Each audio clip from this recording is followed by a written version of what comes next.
Hello and good evening. Welcome to the CivFR Squadrons. We do have tonight the Sharks trying to eat some cheese. Looks like we're gonna have La Grande Barriere du Fromage on the light side, and we do have on the left side DSharks. Let me actually open up the screen here so you can see what's going on. They're going through the pick and ban phase for the map, and we do have Lakes and Primordial as the last two choices remaining. They do this very quickly. It only took like, I don't know, 30 seconds, maybe 40 seconds for them to actually get onto actually banning the map. Also, good evening, sir. Echo Supreme. Oh, big night, big night. Good. Hope it's gonna go well. I do also see Ponuki Bonsoir Bienvenue. A very good question over there. Are they gonna like the cheese or not? We're gonna need to see, no? I do see also Rafifi. Bonsoir Bienvenue. Armada Siracuza. Good evening, sir, and welcome. Hello, sir. Also, good evening, sir, and welcome. Fortuna Berry. Good morning, sir. Welcome. Saps. Bună seara, domnule, și bine ai venit. And also, thank you so much, Fortuna Belly, for picking up that first promotion. Hello there on YouTube. Good evening, sirs, and welcome. Let me actually switch the screen over here. What is going on? Primordial is gonna be the map for tonight, so we're definitely gonna see some boom happening. We're gonna need to wait and see how the adjacency between them is gonna happen, or what kind of neighborhood they're gonna have. We do need to see how things are gonna evolve over here in I should say the map choice. They do have right now to ban the civilizations, and I'm pretty sure they're gonna try to ban quite a few of these naval civilizations because well, yeah, Primordial, it is kind of one of those naval maps. It ends up a lot of the times actually I would say relying dependent on what kind of naval powers they're gonna have, and of course who is gonna be the neighbor. We do need to see what happens here. Trajan is gonna be taken out. Rome on the side of the Sharks, while on the right side La Grande Barriere du Fromage is gonna take out Norway Congo. It definitely makes sense over there. I would imagine also Varangian is probably gonna want to be taken out because yeah, a bit too much power. Let me actually also get to pop out my chats over here properly, so we do get to see what's going on. There we go. One is up, and then the other one is gonna be up. Pop out chat. Boom. There we go. Okay, there we go. Okay, Cleopatra Ptolemy gonna be taken out on the side of the Sharks, and I do see also Indonesia, the one with the Jongs, is gonna be taken out by La Grande Barriere du Fromage. We do need to see how things are gonna evolve over here with the next three bans needed to be picked. Like usually we will see these navals, but a lot of the times also the players do like to ban. There we go, the land civilizations that can have a big power spike when it comes to the damage, and especially since this is gonna be quite a naval map, it is extremely dangerous to have one of these damage dealers next to your territory. Jessica, hello there, ma'am, and welcome. No Trajan. Oh no, yeah, there's no Trajan. I'm sorry, no Trajan, and no Julius either. Look at that, they did take out Julius also. They don't like Rome. I'm sorry, it seems like it is a problem. We do have a bit too much strength, right? We do have on the right side also Philip II gonna be taken out by La Grande Barriere du Fromage with two more choices to go, and it does seem like yeah, they're starting to think about these land civilizations as well as the coastal ones. Well. Ooh. Which civilization is going to be taken out next? That's the biggest question. Coupe has also actually been so present in the last I think a month or so in a lot of the games, kind of irrespective of the map where they did actually try to ban and pick him. I do also see Cithia is going to be picked up as a ban for the Sharks. That's that extra +5, and of course the heal is quite dangerous on the seas. You don't really want those caravels coming against you and having the ability to actually heal, to just keep on attacking, healing your boats, and do the boom. We do need to see also another two bans being chosen by La Grande Barriere du Fromage. As you can see, they are taking this one at a time. Whew. I also want to say Primordial map does have quite a few, I should say, choke points that the players, of course, for the naval map, will need to use. We're going to need to identify them when the map is going to be available for us, and of course it's going to be selected over there to see if anybody can actually pass those armies. Last time I think it was Eleanor. Didn't we have Primordial a few days ago actually? And Eleanor did manage to win on it. That was quite impressive. He got quite, I should say, isolated over there, and the fact that he did manage to get isolated. He just could focus on the culture and get that victory. Also, let me put up the map count over here. Give me a second, so everybody that's joining us will know we do have Primordial as the next map. Okay, there we go. Catherine de Medici, the Black Queen, on the side of Fromage, on the side of the cheese. Can I call it cheese? Can I guess it's the big cheese, right? The big cheese wall. The wall of cheese. Yeah, the wall of cheese on the side of the cheese. That would be actually a lot easier than you know, pronouncing all of the time like Grande, Barriere, du Fromage. It kind of sounds cool. Don't get me wrong. I really like actually their name. Yeah, but it is yeah. I do have to say, finally actually Discord I don't know, got into his senses, but because right now I can actually use it. It's incredible. I don't have any more lag over there. I do see Portugal also has been taken out by the Sharks, and one more band to go for La Grande Barriere de Fromage before the Sharks are going to need to pick their first choice on the board here. We do have also well, I guess them setting the tone for the game, which will we will need to see what kind of Civ they're gonna pick. If they're gonna go for immediately the naval, or they're gonna actually try to get a land before they reveal their navals. It is, you know, kind of dangerous. On the other side, we do have two choices that La Grande Barriere du Fromage can pick, and you gotta be careful not to allow them to pick the biggest one in the lobby here. And well, I guess we're gonna need to see if they actually do manage to get that big advantage from having the first pick, or well, give it up to the others. We'll see. Elizabeth I is gonna be picked up by the cheese. Okay.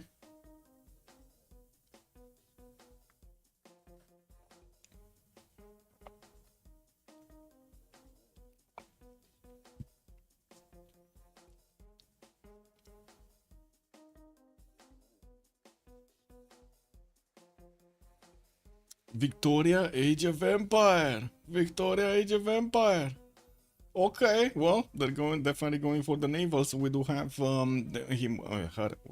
anyway, getting yeah, the free boats from the Royal Navy dockyards. Of course, harbors is always good, and we do need to see how the Sea Dogs are gonna fare. We had quite a few events in the previous games in which the Sea Dogs just from both sides, right? The two nations that did have Sea Dogs were fighting each other, and they were just capturing each other's boats for like 30 turns or 40 turns straight. It was incredible to actually see how many boats did manage to get converted over there by the Sea Dogs. And well, the cheese is gonna need to pick up two civilizations here in order, and I'm pretty sure they're gonna try to actually get as much time to think as possible. So you see they're ticking on the clock quite a bit here. 15 seconds to go for just the first choice. They will have 1 minute for each of their choices, and by the looks of it, they're running down the clock. They are running down the clock, and it's gonna be Dutch. Oh, wait a second. This might not be the best thing, no? This might not be the best thing. That's, I don't know. We haven't seen him play in quite some time here.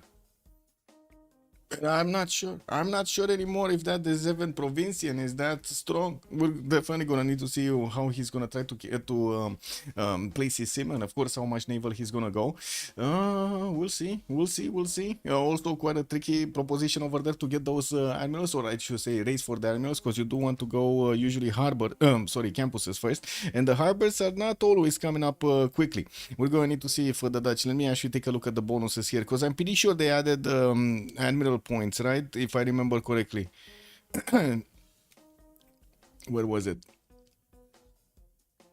There we go. Campuses do provide +1 great admiral point, but you cannot do the projects, and that is a problem, not actually being able to do the projects. At least you get some points, but yeah, not always actually being able to be competitive over that. I do also see Age of Steam has been picked up by La Grande Barriere du Fromage. Also Japan on the other side. That's going to be Hojo Tokyo in Persona on the side of the Sharks. Another two choices to go from each of them, and I think most are in the lobby right now, and I'm pretty sure actually I joined earlier, so we shouldn't have any issues with 0ms. Just gonna keep on watching what's going on over here, and well, I guess I can click on the swap over there with Floppy. Okay, ban still ongoing.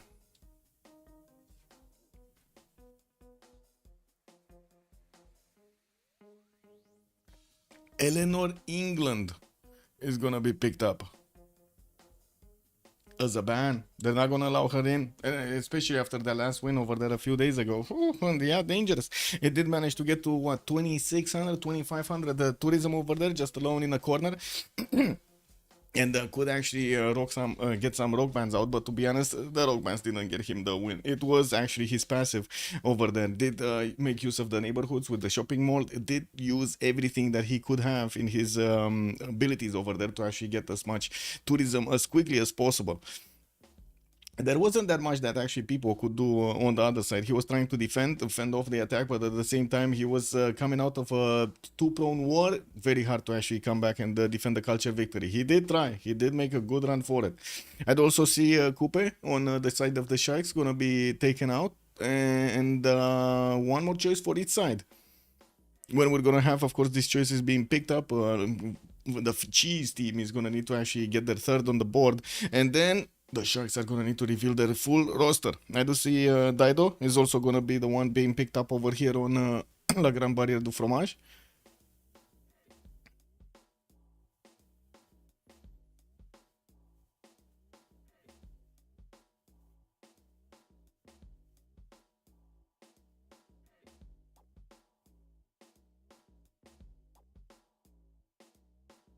And Basil the second is gonna be the last one. Okay, well, there is still Theodora in the game, and we've seen what happens with when Theodora actually gets mad. Goes crazy very quickly.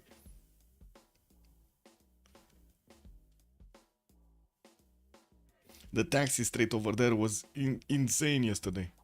The plus, what was it? Most of the game he has the +6, and then he reached +8 because he did manage to convert Arabia. Whew, beautiful.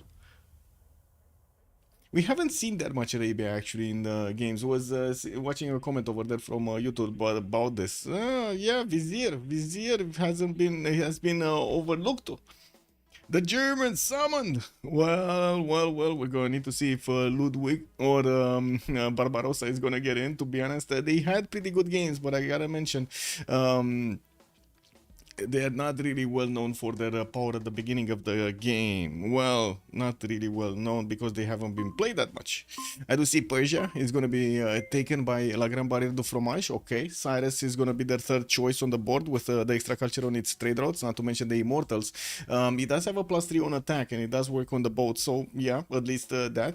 Let's actually see if the Sharks are going to go for the next two.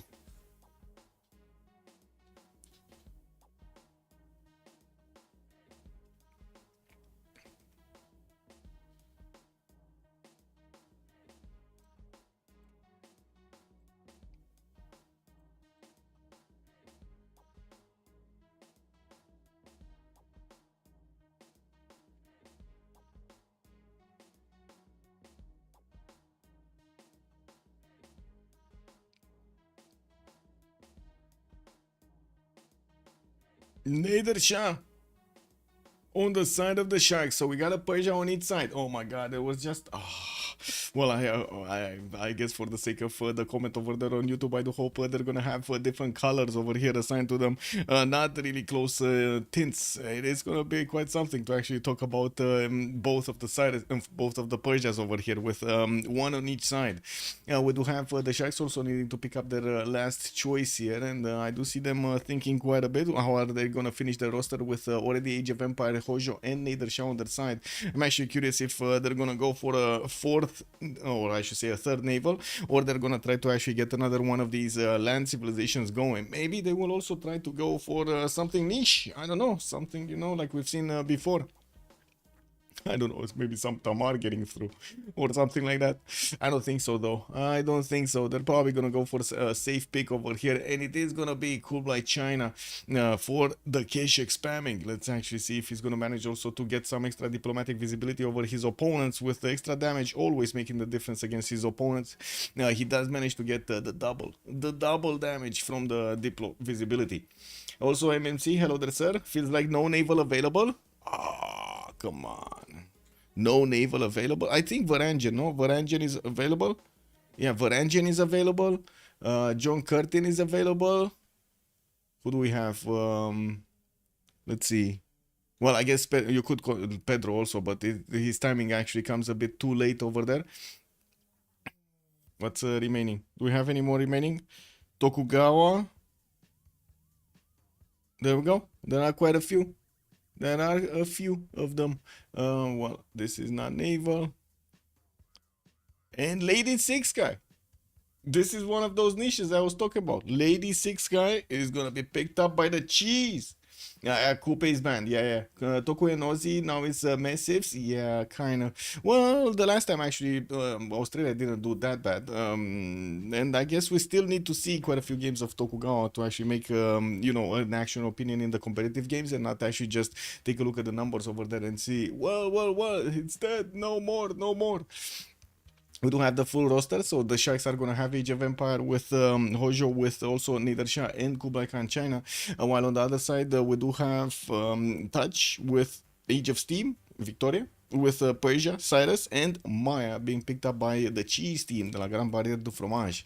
Let me actually switch the colors over here, and also let's see what do we have.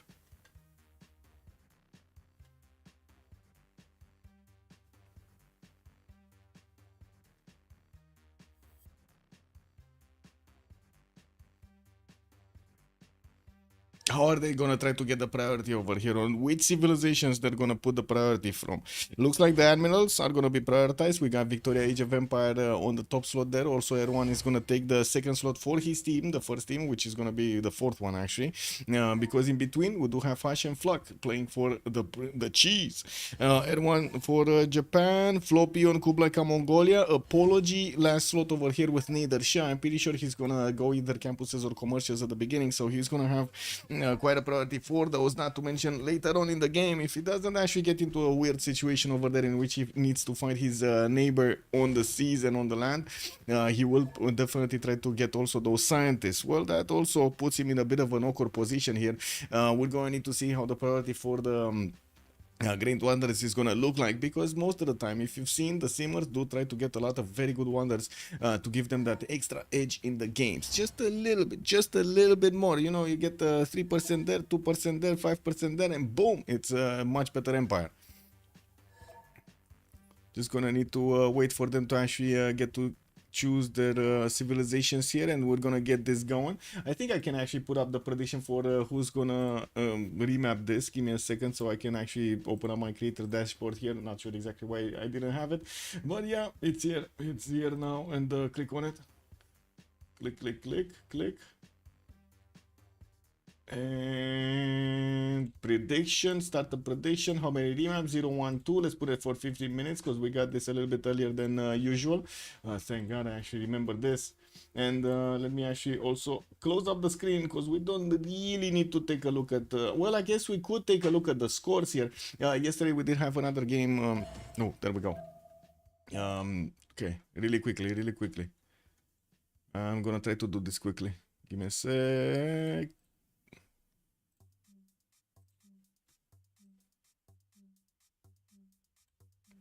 Okay, there we go. So the Sharks are on the third slot here with 11 wins and 6 losses. We do have them with 17 games. This would be their 18th. We also have La Grande Barriere du Fromage on the 7th place with 6 wins and 11 losses. Murphy-Law retained his knighthood for 8 months. Where those 8 months go? Thank you so much, Murphy Law. Good evening, sir, and welcome. Indeed, time flies. Time really flies these days. It's incredible, right? We just go from one day to the other. We don't even feel it, or sometimes we feel them too much. What do we have here? First, we need to ask chat, where are we going, left or right? Are we going to take a look at Nanoblaze's Lady Six guy, or are we going to take a look at Navik's Age of Empire? I do have to point out, on the side of the cheese, we do have Nanoblaze, Hush, Flak, and Malco showing up for them tonight. On the other side, on the Sharks, we do have Apology, Floppy Flongy, Erwan, and Navik. You do actually see their civilizations there on the top. I'm not going to read them out, and I'm going to need to also put up the team labels. In the meantime, maybe chat is all going to tell me, where are we going? Where are we going? Okay, I think I'm just gonna write over here the cheese barrier, because that's how it is, no? Okay, the biggest cheese barrier. Oh, thank you so much, Fortuna. Let's go left. Nanoblaze, where is it? here looks like webcam now is gonna have quite a few of these bananas to get the plantations in the northeast, and we do have him with also some tea tiles in the south that he could get there. Matterhorn on the western to get well, I should say some extra score. I don't think he's actually gonna go against somebody over here with that Matterhorn bonus, but we do have him with England towards the north, which is gonna be one of his allies, and I'm pretty sure they're gonna try to get some coastal trade routes. It's a pretty good land for him to actually get to settle his well, is it pretty good land? Yeah, he's gonna have enough distance to actually settle all of his cities, right? That's the important part. Not amazing northeast, but definitely will have quite a few opportunities over here to get his sim going. Maya doesn't really care about freshwater, so I'm not going to talk about that. We do have him with some diamonds to get some extra gold going, 3 of these tiles to actually get to be improved with mines, and of course share that resource with the others. Taking a look also next, we do have Cyrus on the other side of the map. This is kind of a very fractally map by the looks of it. Looks like Cyrus is going to have Crater Lake on the left side, his freshwater from the rivers, and also quite a few tutus around him. He does have how to say, he does have also a deer tile in the third ring that might actually give him a Temple of Artemis if he's gonna wanna get that going. I don't think he's gonna have time though, because we do have Japan in the southeast, which is definitely gonna try to get some boats out, and as you can see, they are easily connected on the coast here, on the left and on the right at the same time. They're kind of on the same island, only being connected over here by a single one tile choke, which I'm pretty sure at some point Persia is gonna wanna settle. Hush over here is gonna have quite a big mission to go against his neighbor over here, Japan. Well, good thing is Hojo did get a bit of a nerf, right, with the extra +5 that he had in the shallow waters, changed to extra +3, losing those 2 extra combat strength points on each of his boats that are going to be in the shallow water tiles, and also all of the land units that are going to be next to the coast. Moving forward, we do need to see Dutch. Dutch is going to have a coastal settle. He's also going to have a 3-to-1 fertile that he's going to get to make use of for the extra food. We do have him southeast and east side with this river actually giving him multiple settles, and some lakes on the western side where he can put his polders. It doesn't seem like he's going to benefit that much from that many rivers, and I do also notice an opponent is going to be relatively close to him, and that's going to be Kublai Khan, China. Might be quite a strong opponent over here for him to actually trade punches with. Good thing is he does have one tile chokes in between, and as you can see, the chokes are actually next to water. He might actually get to make good use out of his boats, as well as to defend himself, as well as his units. Amsterdam here also getting his scout out in 2 turns with the fertiles. Maybe he can go for his own Temple of Artemis here, or I should say his Temple of Artemis. The banana city on the northeast side is going to be quite hard to reach, even though he's going to get a lot of food there, especially from the chops with the rainforest and of course the bananas from the get-go. Oh my god, it's going to take a long time to get there. I'm pretty sure he's going to settle that in the fourth time, well, I guess the 4th city or something.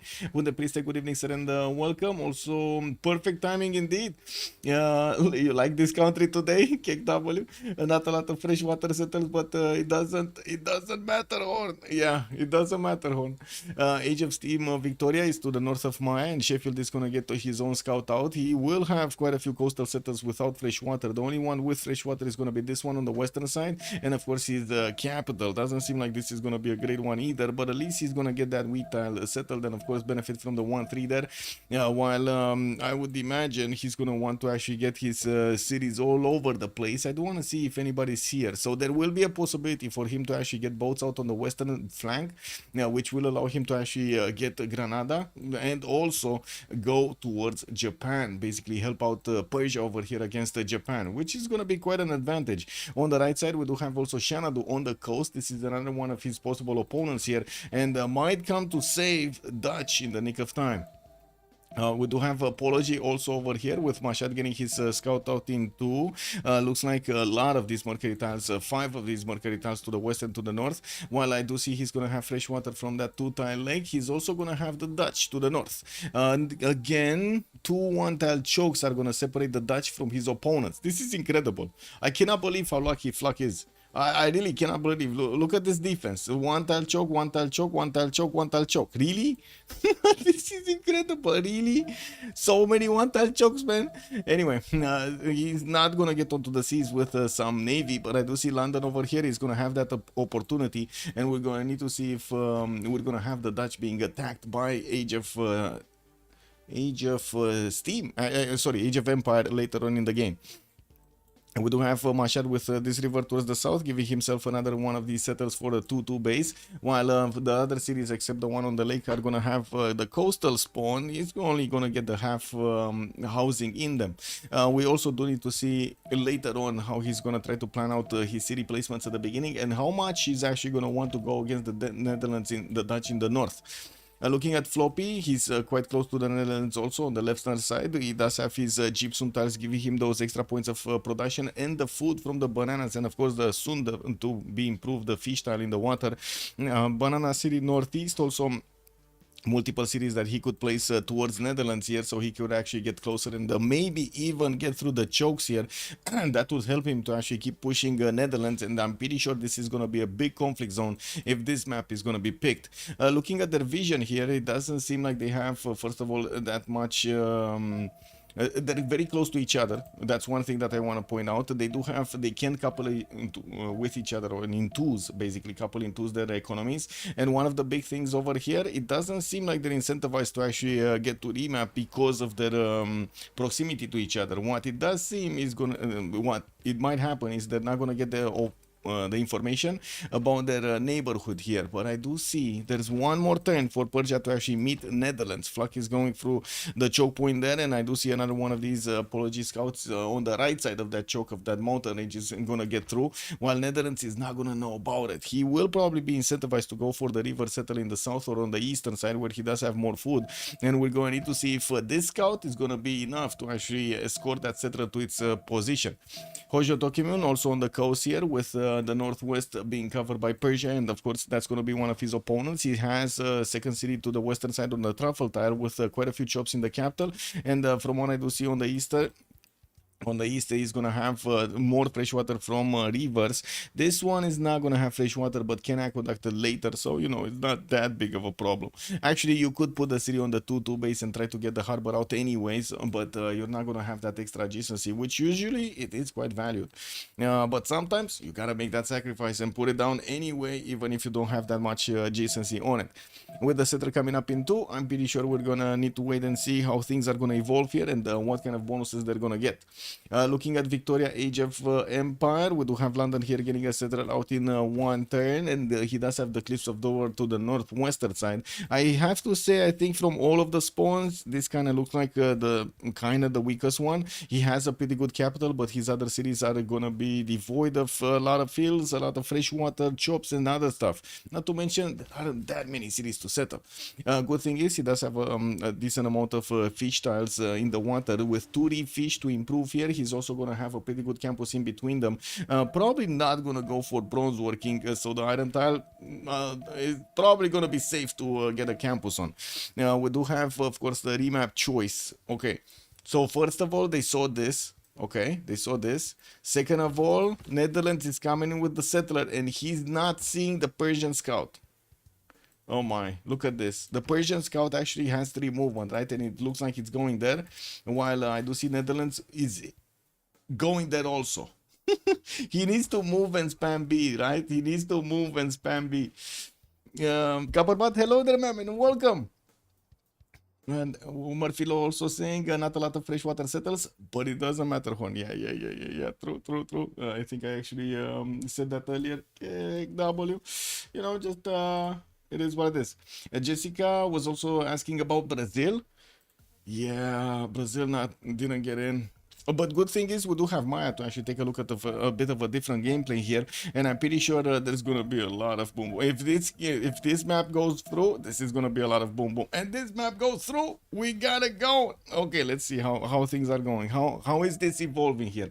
We did have. Oh my God, I didn't actually put the second team label on the screen. Whoa. Anyway, let's actually finish the prediction here really quickly. And submissions. No, less moving. Oh my God, man. People are less moving. Choice. How many remaps? 0. We had 0 remaps. Complete prediction. Let's go.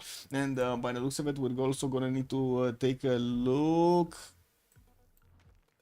back on each civilization to see their strategic resources, not to mention their opening moves.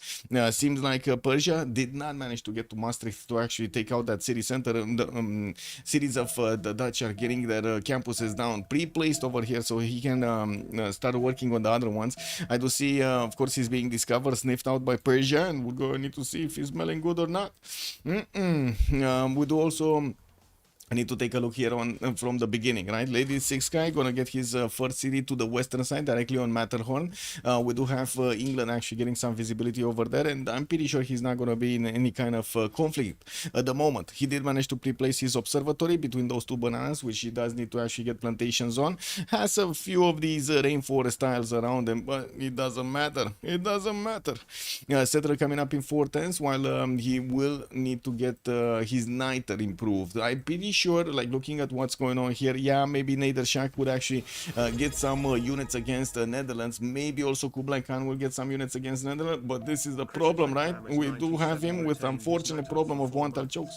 Hello, Mr. Michael, sir. Nice to see you. Hello, Crispy Creams. Good evening, sir, and welcome. Thank you so much for the tier 1 sub and, of course, for the 4 months. Thank you, sir. And also, Copperband, hello there, ma'am, and welcome. Oh my god, at jail. No, I'm sorry. I'm sorry. Oh my god. Oh, let's actually take a look what's next. We do need to take a look at Cyrus here. After we saw Maya, we got Cyrus here, northeast. He didn't get his next settle, but it looks like he's gonna settle the Crater Lake. I'm actually, yeah, there we go. I wanted to take a look if he's gonna settle on the coast or he's just gonna go there and put down his harbor. Looks like he is gonna go next to the Pearl Tile. We'll get the extra fresh water from the Crater Lake and, of course, benefit from maybe a little bit of faith. But to be honest, usually the players don't really like to actually work the Crater Lake tile. At least it does have 2 food to keep growing your city, but 0 production. That is usually a problem. We do have Pasagarde getting also the benefits of extra food from a banana tile, and he's getting his 3rd city out soon. He did manage to actually meet over here Japan, and this is gonna become a problem for Persia. I do see Hash is gonna pick up one of those tiki huts. He does need to go northwest to get it going, and there is a possibility that Japan might actually keep on going to the western side here, and of course get into the choke points. That would mean Pachagarde would need to actually get his cities out somewhere else, not in the south, where he does have quite a few chops, and of course get that connection city going towards the southeast. While I gotta also say, he's gonna need to settle over here with no fresh water possibilities, just like the other one. Hash is also going to have his niter tile quite far away in the northwest and has no niter tile in the capital. And of course, the niter is going to be extremely important for that frigate timing. Yeah, in the meantime, they need the gold. I wouldn't imagine they need that much iron or that much horse, those many horses, but I'm pretty sure they're going to need the niter for those frigates. We do need to also move towards Wilhelmina here. We do have Wilhelmina getting his units out to stop the Persian invasion with all of the cats coming through the mountains here. Oh my god, man, there was one single scout cat, and it happened like in Australia, you know? A lot of cats just came out of the boats over there, and of course they started getting into Netherlands territory. We got some campuses in Maastricht and of course Amsterdam. We do have another settler coming out here, and I would imagine he's gonna go to the eastern side. I do have to say Mongolia is not actually revealing his position to the west, and there was 0 scouts. There were 0 scouts from Netherlands actually going to the western side. He does not know. He does have choke points over here, and that could be a problem. That might be a problem. We do have also, by the looks of it, him still benefiting from those, of course, fertiles and the fish tile, which he didn't get improved yet. He's gonna need to get it improved soon. I do also want to mention, where is his niter? Yeah, niter tile in the Maastricht. So okay, so he already settled next to it. He's gonna have this. If he's gonna go for military engineering, that's fine. I do see Victoria, Age of Steam also. Where is Victoria? Here, to the north of Maya. By the way, they're coupled together, right? We're gonna have actually Netherlands having the ability to trade with Cyrus, and we're gonna have Maya having the ability to trade with England, if only he gets that city to the north. Welcome, Debility, and good evening, sir, and welcome. I do see also Bradford did get settled south, non-freshwater position. He's getting another city northwest, and we'll probably put it over there on the wheat tile, I would imagine.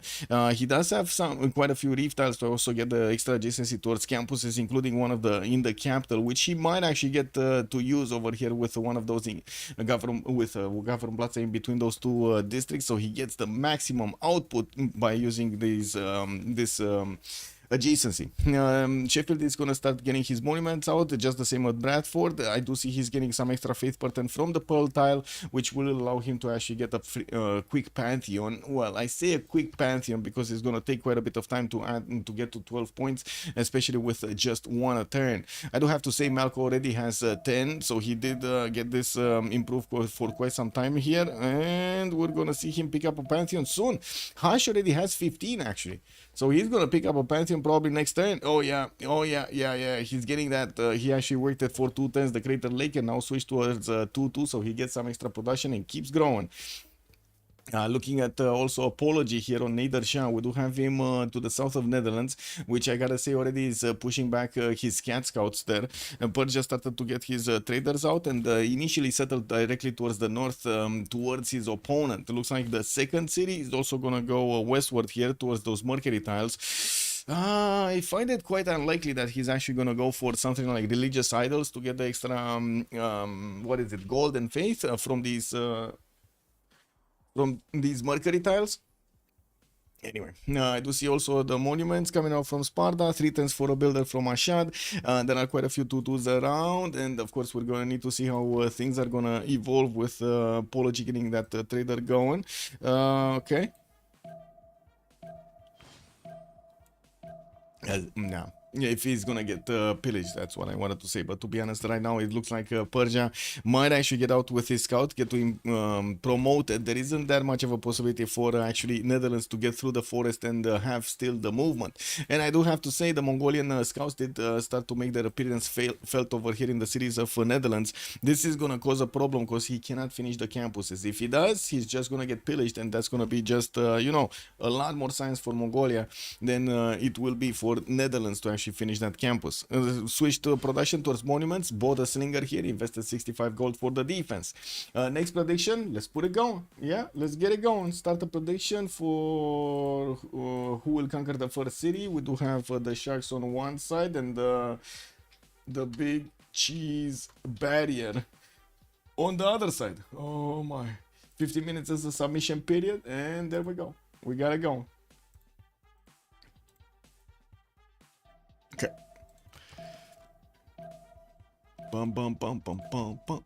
Apology, still no Pantheon yet. His Niter tile is to the south over here. I'm pretty sure he's gonna get the city over there on the 1-2. Bit of a problem with the food. He's going to need to get the farms on the wheat tiles if he actually wants the food there, but I'm pretty sure it's going to be fine with the improvements. We do see also Floppy with 3 cities already. He did manage to get his gypsum tiles improved quite early on. I don't see that many more stone tiles or possible quarries for him to actually get the stone circles improvement, but you know, there is always that choice. We do have him with another freshwater city on the rice tile northwest, which is not going to have that many tiles, but at least he's going to get the fresh water. I'm pretty sure he's going to want to go next to the mountains here northeast and try to focus his efforts on the eastern side where he does have, of course, Netherlands. Netherlands did pick up a Pantheon that's going to be God of the Forge. We got some galleys coming around, and he's going to want to take a look at how his water body is looking like. At the moment, they don't have visibility over everything. They know he's on an island. They know to the south he's connected to the south, but to the west side he has no idea what's going on there. We didn't have even Maya actually managing to get the visibility on I would say on his own coast to see how split the Yellow Sea is. Is there gonna be a, well, I guess Maya did manage to get this one going, and the question is there gonna be a connection here between Maya and of course Mongolia, or I should say China, or not? We do have another builder coming up in 2 turns here from Mongolia. We do have him also with where is his Niter tile next to Korabaga soon. Okay, he did settle on Mercury tile, so he's getting the extra science point from underneath his settler and of course the amenity, while he did manage to get also his celestial navigation boost, improving 2 of his coastal resources. Also Crispy was mentioning, I've been to Crater Lake. It's absolutely stunning. I work it even if it's not optimal. I see, amazing. I didn't actually see Crater Lake, but yeah, amazing that you got to visit it. 2 City Japan, what is happening there? Let's see. Yeah, he's just slow on getting his 3rd city. it's about that time, right? He just got that a little bit slower than everybody else. Looking at Erwan, we do have him soon gonna put that city down. He does need another 2 turns to move on to the rainforest isle and settle his city. While I do see Kyoto did finish his monument and Fukuoka is gonna finish it next turn. He does have the truffles to give him the extra gold here. 2 of these big tiles are gonna give him 6 gold a turn from the beginning of the game. Not bad. More cities that he could settle towards Persia, and I do also notice Persia did pick City Patron Goddess as his first pantheon, which will allow him to get the production towards his harbors probably, right? I would imagine it's going to be harbors. Yeah, Hush is going Celestial Navigation here. Yeah, we do have everyone also 3 turns away from Celestial Navigation, so they're about the same time.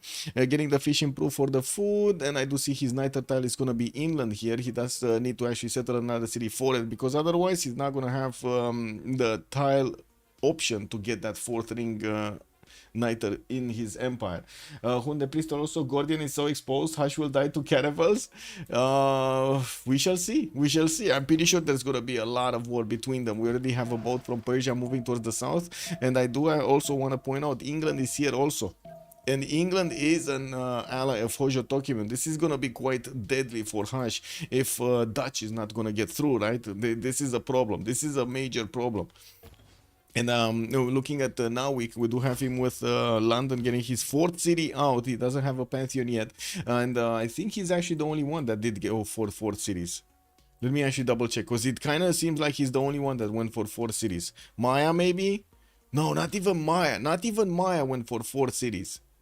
Yeah, they went for their Royal Navy dockyards, for their harbors, for their observatories, for their campuses, not the 4th city. We do have London here managing to get that, how to say, extra production going. He did grow his city quite quickly with the rice tiles, having also one for deer tile to couple it to get double production from it.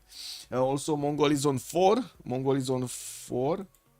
Oh, yeah, you're right. You're right. He did manage to get so Mongol and Nawi and the Age of Empire. Nice catch over there.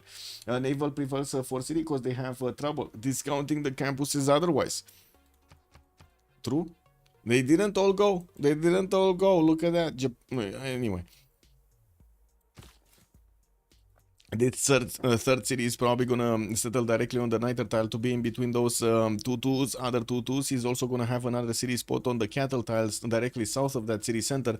And I do have to say, he did stay away from actually getting this rice settle in the south. All of his island is gonna be available to actually move boats from the left to the right, to the north, to the south. Not a problem to actually get to reinforce any kind of conflict zone that he's gonna have. And we're gonna need to see if he's gonna manage to actually get Persia down, or Persia will manage to actually, you know, defend this. Taking a look at also the other pantheons here that we do have on the screen. Okay, Plymouth did get settled. God of Craftsman picked up by Persia. Triple encampment set up right next to the Dutch, right next to Flak. We do have Apology getting iron working in 2 turns. Wait, what? This is 1023, guys. This is 1023. He has iron working in 2 turns. Is he gonna get an... Oh my god. Can you imagine if he gets an immortal right now? Like, can you imagine that scenario in which he's gonna start pumping out immortals? Oh my, do they have gold? Let me see. Gold, 18 gold a turn on Floppy, 12 gold a turn on R1, and I do see Apology is only on 7 gold. In the bank, they have a decent amount, but I guess in 2 turns he's gonna manage to get enough so he can actually get an upgrade there if he wants to get to one of his... I would say one of his warriors out. We do have also him trying to get a grenade in Halicarnassus, and I do see he's plugging in Moksha in the capital city, putting down another encampment from Sparta. While the first one started to actually acquire points, he's gonna need to do it from the next turn, because you know that's how it works, right? When you finish the encampment, it doesn't show you that you're making 1 point a turn. 1 turn does need to roll over. We also have him. Oh, there we go. He switched actually to get a monument there in the capital. Moving towards Dutch, God of the Forge being picked up will mean more production towards his ancient and classical units. And I do see he's still getting poked a little bit by Mongolia scouts. Floppy does have a yellow scout over here just moving around. And I do also notice Floppy has already sent one of his traders towards Persia to get that gold going. You actually have, that's how he's actually making the 19 points of gold per turn. Actually, sorry, 17 points of gold per turn. Another campus from Utrecht, third one. And yeah, we do need to see if more builders are going to come out here from Netherlands. Looking at the text, though, is Belly right now getting animal husbandry and craftsmanship. Can you imagine? Can you imagine if right now Persia gets an immortal? One immortal to rule the day. One immortal. To the left, to the right, to the north, to the south. Sounds like a Beyonce song. Yeah, yeah. I mean, it is what it is, no? Let's actually take a look. Mongols, when Goddess of Tides, he's gonna get the extra culture from his improved coastal resources. Looks like he will give up on the fresh water from the northern city. Didn't want to settle the rice tile, and he's gonna go closer to the one tile lake, which to be honest has a lot more tiles to use. So it kind of seems like it is gonna be a good choice over there. I do have to say that will also block this eastern side settle, because it's too close. It's too close. This one settle on the grassland, the marsh tile over here next to the bananas, is gonna be too close to that banana tile. So yeah, a bit unfortunate, but it is what it is. We're gonna need to see if he's gonna put it in a non-freshwater position. Moksha establishing the capital, getting his harbors out slowly, because you know he doesn't have the half coast on them. He did manage to improve his horse style, did not put down an encampment, and did not actually get his bronze working going.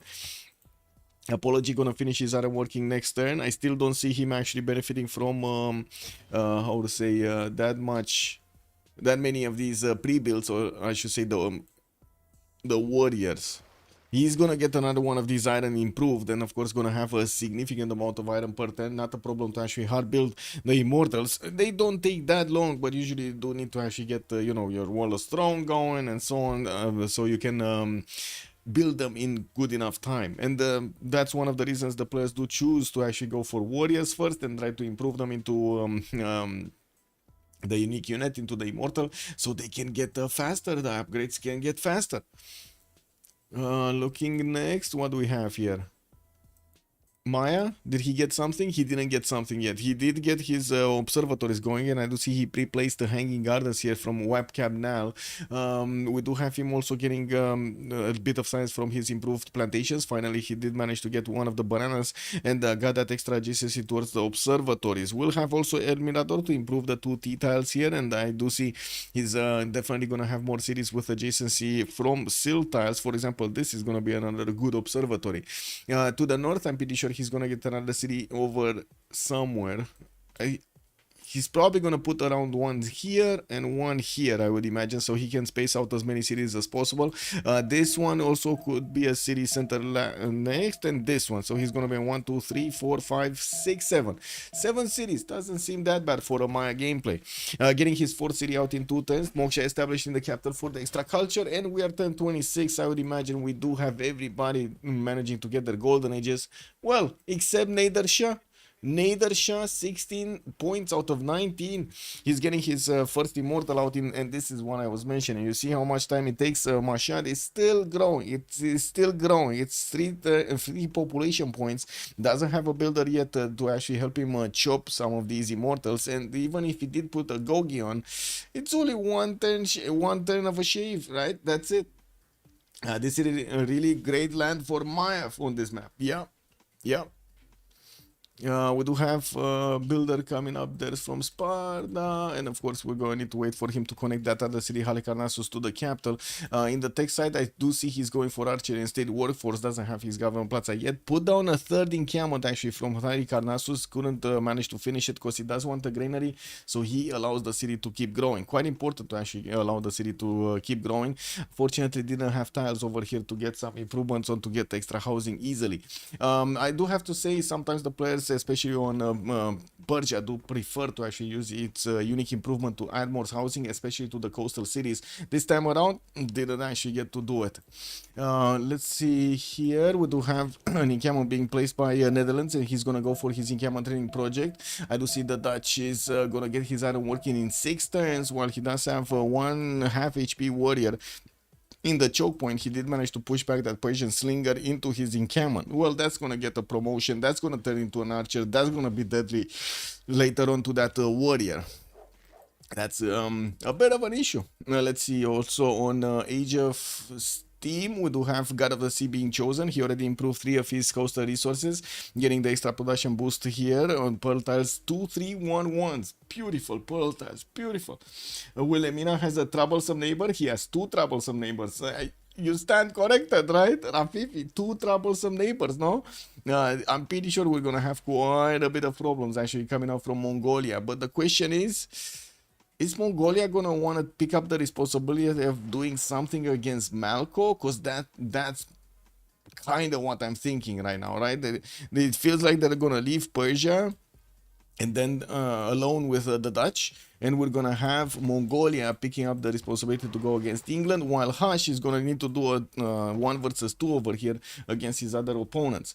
Not easy, not easy. Hush is gonna have a very hard game in front of him. We also do need to see here if England, Age of Empire, did manage to get something. No, and he did not get that 231 fertile. That's quite expensive. He's starting to get his campuses down, and I do see Bristol placed 1 over here. That's going to be a big +4 with also a possible +3 that could be placed on that marsh tile towards the north of London.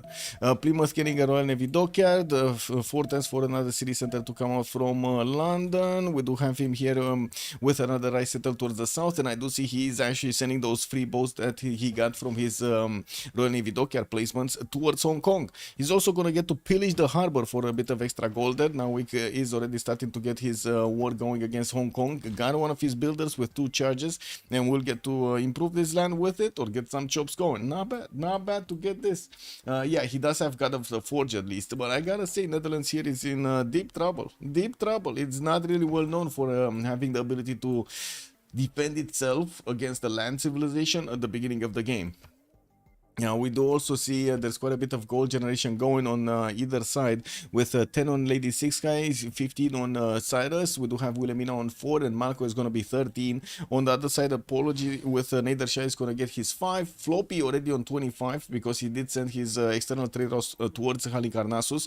I'm pretty sure he's also going to tell over here Halicarnassus, hey, get that Reina in, double the gold. Now we do have also Erwan with 9 science, 16 culture on 16 gold a turn. And Nawik is going to be on his 18 gold a turn. Well, this is starting to be a bigger and bigger problem. Persia did send one of his boats to the south, and it seems like it got sent back quite quickly by the Japanese galleys. Did not actually do much over there. Maybe slow down the harbor placement, but that's about it. And we do have him also getting his harbors out and working on more galleys from Zranka. Started putting some of his Peridesas down, and this is what I was mentioning, but wait a second. This city does have fresh water, so you know the extra housing. It's more for the other stuff, right? Getting his era score going. In the era score, looks like also Apology still on 16 out of 19. Wait a second. Is he actually gonna chop this Immortal out or something? Okay, 2 turns Immortal from that one. Where is he? We're still okay. So next turn he's gonna get the points. It's all good, guys. He does get the 4 points coming up from his unique unit, so it shouldn't be that big of an issue. And from what I do notice at the moment in Netherlands territory, he's just getting those projects out for his generals. Persia is already with 2 points a turn, 3 turns out from picking up the first general Trung track, while nobody else other than Netherlands is getting these great general points. That means there isn't that much competition for the first 4 ones, so it doesn't seem like Apology is going to be interested in going for another wave of projects, because he can get it, right? He can get it anyway. Governor Plaza pre-placed here, started improving his strategic resources, and of course getting the extra production and the faith point with the help of his pantheon, the God of Cransman. Encampment training project coming out from Netherlands next turn. He's going to need at least 2 of these. He's only making 1 point a turn, but I do have to say he has a good amount of science and culture already on 18 and 14 versus Apologies 13 and 13. With more monuments coming up, more culture is going to be added. Hello there, papas. Good evening, sir, on YouTube. Also, is anyone on merchants? Maya baby. I didn't see anybody on commercials. Nobody. I didn't see anybody. So we got the Fadlan, yes, you're right, with the increased trade out capacity here, and I do see in the scientist screen at the moment there's no Hypatia, and none of them have been recruited. Now, while in the Admiral screen I do see Gaius Durius. We do have Age of Steam with 3 great Admiral points, Netherlands 3, and that's from his campuses, and England is going to be 4. We got Persia on 2, Mongolia on 2, Japan on 1. Wow, Japan was quite late in actually getting his harbors down. I think he just got 3 of them. Okay, he just got his third one finished and started working on his lighthouses slowly. He's still putting units in the front of Hush, and to be honest, it looks like Hush over here did not go for his unique units. He's just getting some boats out so he can fend off the attacks from Nawik from the south, which I gotta say, Nawik is already way ahead in city count. He did manage to take over the city of Hong Kong. Did he pillage the harbor though? That's what I want to know.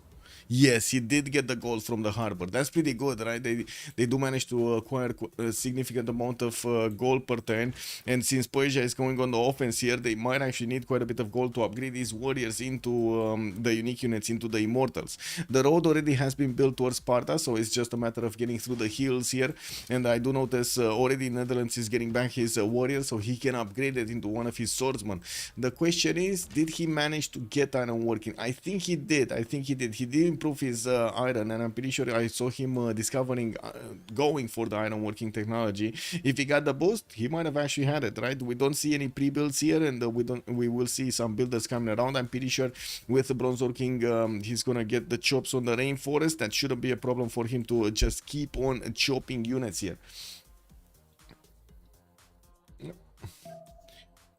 North, still not happening. Fourth city also here from Persia, from Cyrus. We got another harbor getting out. The lighthouses are gonna get through, and I do see he's actually switching to building a Governor Plaza first. He does want those governor titles as quickly as possible. We do have Pingala here available for him already placed in the city of Pasagarde, which is gonna give him those extra science points. Definitely wants to get that advantage going.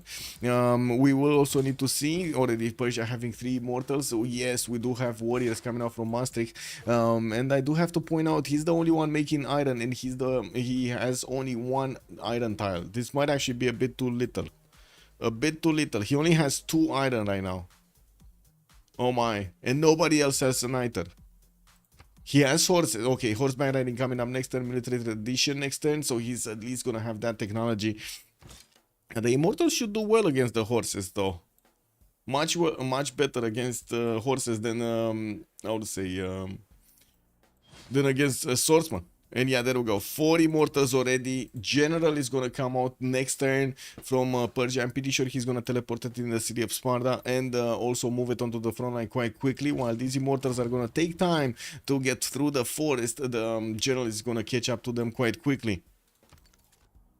Blazecat Games, good evening sir and welcome. Also, cause it's not really worth the money to upgrade warriors, and trading iron is a lot of work, and it doesn't really work if you accumulate too much iron. You're talking about discovering bronze working on other times on your team, but from the other players, or are you talking about just how many times Netherlands has, and the fact that the swordsmen are not usually preferred as a classical unit because exactly of what you said over there? With the car production difference is not that high anyway. A Gogi? You mean a Gogi? Yeah, the production is not that big. Yeah, let's actually see. We have a general. Yeah, we got a general here for the Netherlands also. So both of them are gonna get generals. Persia is about to cook up a stew in a Dutch oven. Well, let's see if he's gonna get through, because it definitely feels like these immortals are looking for trouble. And they do have the extra +5 from Nader's ability, and of course they're gonna pack quite a bit of a punch even with the ranged attack. There is a Persian archer that is shooting at the Netherlands archer, but it looks like yeah, they're just damaging each other over here. We got the horses coming out from the production queues from Netherlands soon. And I do see he did manage to recruit Trungtrak as the first one. That means also Persia, Nader did manage to also recruit Hannibal Barca. Both of them do have generals here. With Governor Plaza finishing next in Mashhad, he's going to get that extra culture going. And I do see Apology right now on 16 and 14. On Lady 6, guys, since we did jump into the new era, I do have to actually move you a little bit on the screen, but I do want to take a look at the city states before we're going to take a look at what are they going for. Granada with Presla for the military city states. We got Cinguetti with Lavenda for the religious bonuses. Muscat, Venice, Cahokia, and Hansa for the trade bonuses, with Fez also on the science. Ayutthaya, the only one for culture. Cinguetti with Laventa also for religion. It doesn't seem like anybody's going to get a religion this game around. We do see Maya with 22 science and 27 culture. Went for for Pembrush and Voice Golden Age to get more culture and open up those policy cards, while he's gonna go for Hanging Gardens here in 210s, gonna get that extra housing going, the extra growth, and the housing coupled with the houses is gonna be amazing. Has cities that he could actually get some boats out from, and I do notice he's gonna have El Mirador on the east, Koba to the southwest. Koba probably gonna need to put one in the north if he wants to get some boats out, just the same as Koba, and he's gonna get them over there. I would imagine he's gonna put them in the one tile lake. Did also manage to recruit Ariabata, which only open up Zangheng. It doesn't seem like he's gonna have the opportunity to go for Hypatia early. That's a bit of an issue, but what can you do? What can you do? There's nothing you can do. Anyway, now on Hush, 17 science with 16 culture. Cyrus Persia is gonna get his 4 cities out already to work for some boats, and I do see he's getting his lighthouses for those internal trade routes. He already has another one coming out from Passagarde in 210s, and the connected one from the city of Znaka to the capital. We do have him getting some more builders. Pembrush and Voice Golden is 29 gold and 43 points of production. Not bad at the moment. Actually, he does have quite a bit higher production over here. Not bad at all. A bit more than Erwan, but not by much, to be honest. Flak is 20 science with 27 culture, and I do see he's getting pushed strongly by his neighbor over here, Persia. We do need to see these immortals actually getting the bonuses of the generals. You do see there is a massive difference, especially when the general is in range over here. Yeah, there we go. 47 attack. This one, 38 attack. Woo! Yeah, that's quite a change. That is quite a change. We do have Malco, right? We were talking about Malco. Okay, Malco next. 3 times for a settler from Bradford, using Ancestor Hall as a specializing building of choice in his capital city. He did manage to take over Nazca with a few galleys, and also gonna get an army of builders to start improving his territory. Did place his government plaza, but unfortunately didn't get it in between Sheffield and Bradford, so he can add that adjacency towards the fish. But I do have to point out he's still gonna get 2 slots for those campuses, just not gonna be the best, or I should say the biggest science generator. I'm pretty sure other districts are going to be placed over there, and maybe with those he's going to get it. He did manage to recruit also Artemisia. Next one is going to be Hanon and Navigator, and it looks like Netherlands has enough points. Then we're going to come back soon over here on Malco to see how he's going. 14 science, 33 culture, 26 gold a 10, and 44 points of production. Does look good. On the other side, Apology, let's see. He's already starting to do the damage here. We do have him actually getting counter-attacked, and by the looks of it, Netherlands did get a horse and a swordsman out. Neither of them actually attacked into this immortal. What happened here? Was this a flood or something, or just from the hits of a single archer? I kind of doubted that this... Oh, okay, so that happened. He attacked into the warrior, and then an archer attacked into him, and I think that's how he actually lost his health here. He doesn't have enough promotion points yet to get his free promotion, which is gonna mean that he might actually need to pull that back. There is an archer. There are another 2 archers moving from the north of Utrecht, and I do see Persia's archers. It's just not gonna have what it takes to defend this. We do have also the immortal slowly getting through, and since he didn't manage to actually recruit something like Buriga to get those, I would say, roads going, I do see it's the next general, and I do also notice he's starting to make the projects for it, so he can get that.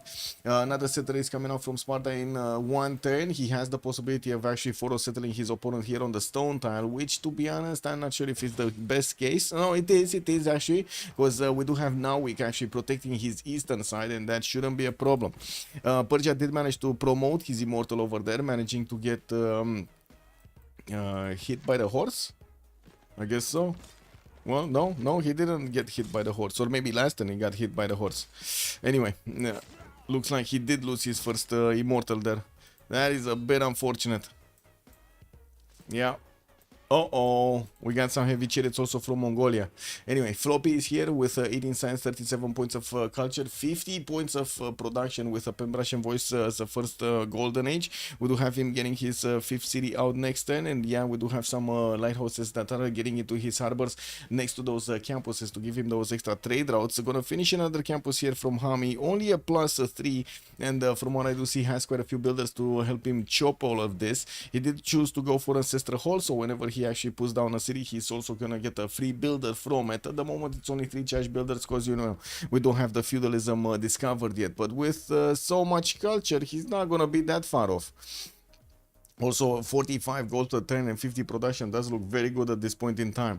R1, 30 science, 17 culture, still on 3 cities, getting another wave of builders, also working on harbor shipping projects, probably wants to get one of the next admirals, and I'm pretty sure he's gonna want to get one of those medieval renaissance ones. Okayama getting Reina on the eastern side, where he's gonna couple his economy together with somebody. No, no. I mean, can he couple it with anybody? No, he cannot couple it on the east with nobody, right? There are 2 opponents on the east. This is a bit surprising that he's getting Reina over there instead of putting it in Fukuoka. I would have imagined he's gonna get it in the city and he's gonna get to trade with his allies here.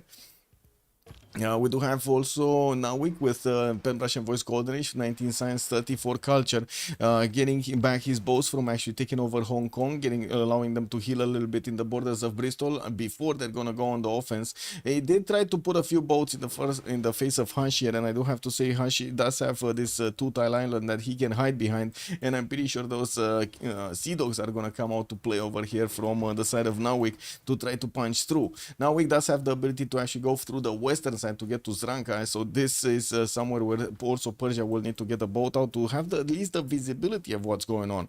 There could be a Cliffs of Dover city later on, could get those tiles from the other side of the island there, but unfortunately he's not gonna have an easy opportunity to move a builder to actually improve those tiles. Ancestral Hall coming out next turn from London. He's gonna get this settled over here. He does want to wait to settle the city so he can get the free builder from Ancestral Hall. Also, thank you, Cat. Yeah, is it Ancestral in Sheffield? Blue England, Sheffield? Yes, it was Ancestral. Yes. And he has right now 3 settlers coming out, so very quickly he's gonna actually get to what, 9 cities. 1, 2, 3, 4, 5, 6, 7, 8, 9. Yeah, 9 cities. He does get another 2 settlers from Sheffield and Bradford. Wow, okay. Well, that's gonna be a question mark. Does he even have space for 9 cities? That's a lot of cities. Maybe he's gonna get some more cities on the same landmass as Maya over here to the northeast. Well, we do know that Maya is not gonna get to settle that far away from his capital. Okay, it doesn't also seem that Japan is putting that much effort into getting his boats out, even if they are stronger than the galleys of Persia, especially in the shallow water tiles. He's gonna wait. He's gonna also try to keep as much as possible Persia in his borders, and we do need to see what's going on here, because it does seem like more Persian immortals are starting to clump up. They were missing their support bonus first because, well, there was only one moving, and he didn't have any friends around him. We're gonna need to see if Persia is gonna manage to actually take down these units with just his ranged attack, or he's gonna need to actually get the body slamming going so he can take out the next ones. Another immortal coming in, military engineer, getting to finally actually activate from Burica. He's also going to get Wallace Throne in 3/10 from Mashhad, and will build the road pathway towards the lands of Netherlands, so any kind of resupply is going to be much faster.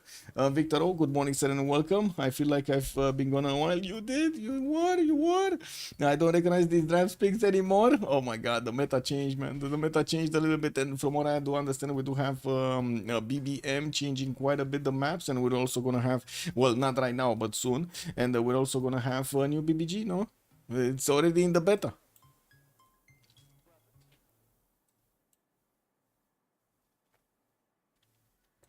I know the Civ still priority changes. Yeah, priority changes, but it also changes with the maps. I guess Primordial over here, we haven't seen that much Primordial in the last period. Yeah, we got some games, but not a lot of them. Definitely nice to see a bit of a change up, no?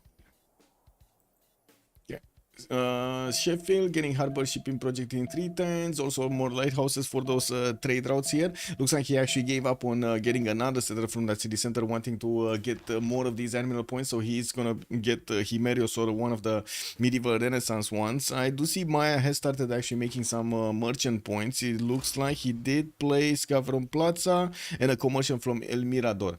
And I want to see what's going on here, because yeah, this is the wall of pain coming in from Apology, pushing back the Netherlands units one by one. I do have to say this is floodable terrain. He's gonna get a minus on the defense if he goes in there, but so will Netherlands actually try if he tries to defend in those tiles. So you can see Netherlands is just staying out, clear away from the path of any kind of flood happening.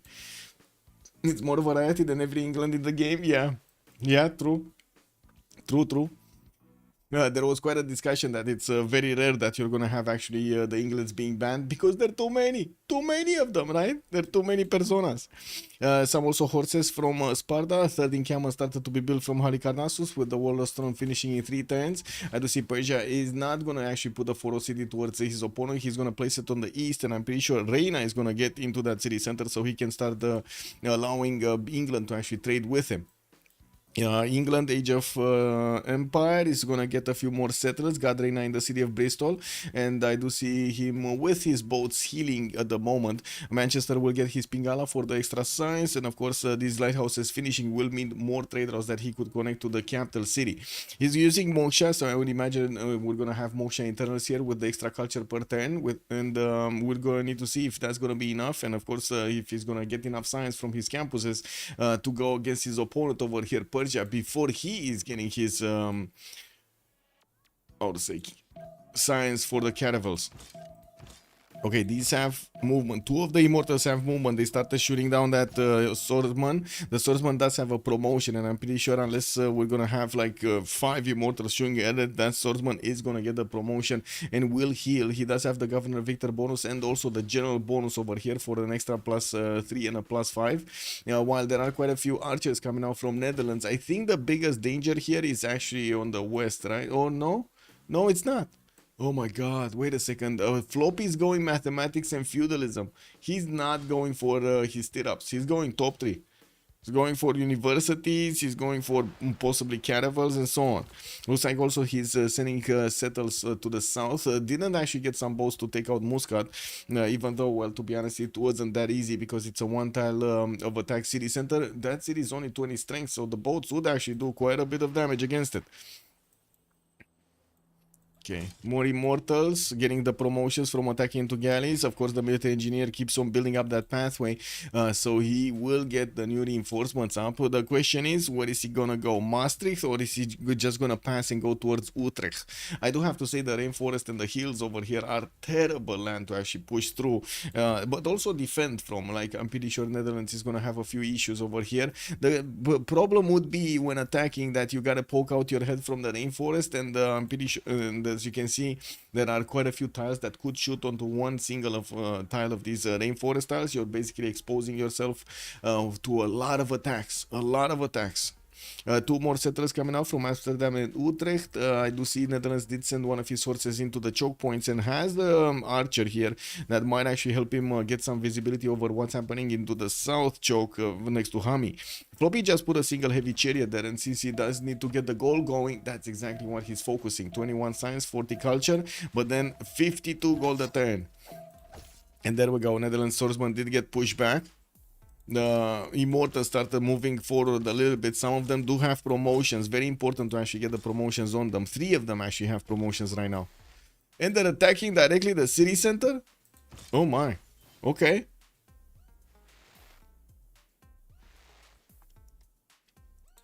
Oh my.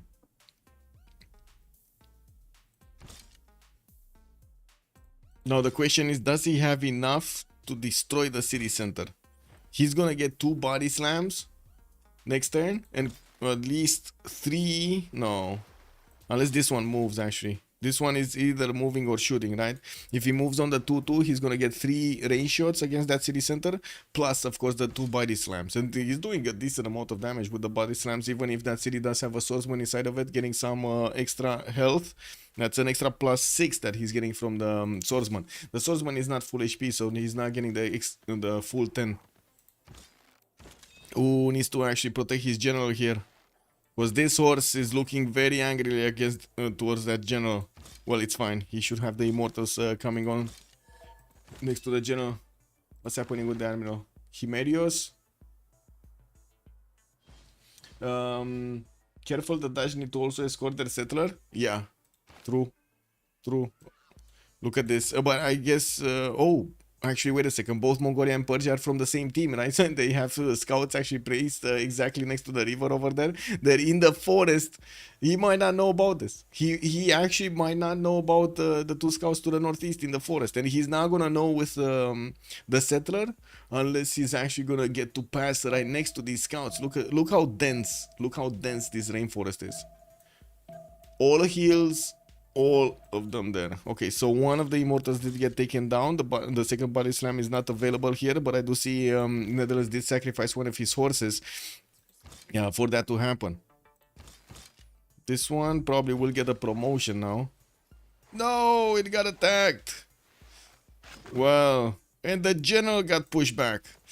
No. Well.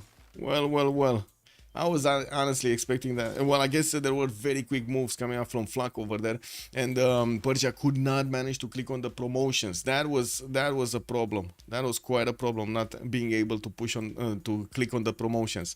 The good thing is, of course, the military engineer is about to finish the road through the forest, so that would mean any kind of reinforcements are going to come out quickly.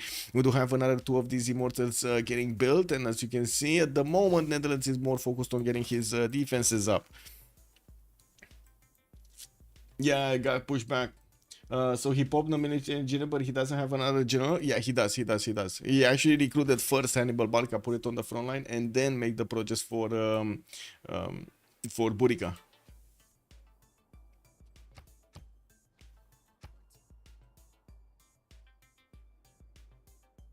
Okay, Wallstrong coming up from Persia, from Cyrus, and I do see at the moment Hash is on 32 science with 25 culture, but already Erwan is 57 science and 22 culture.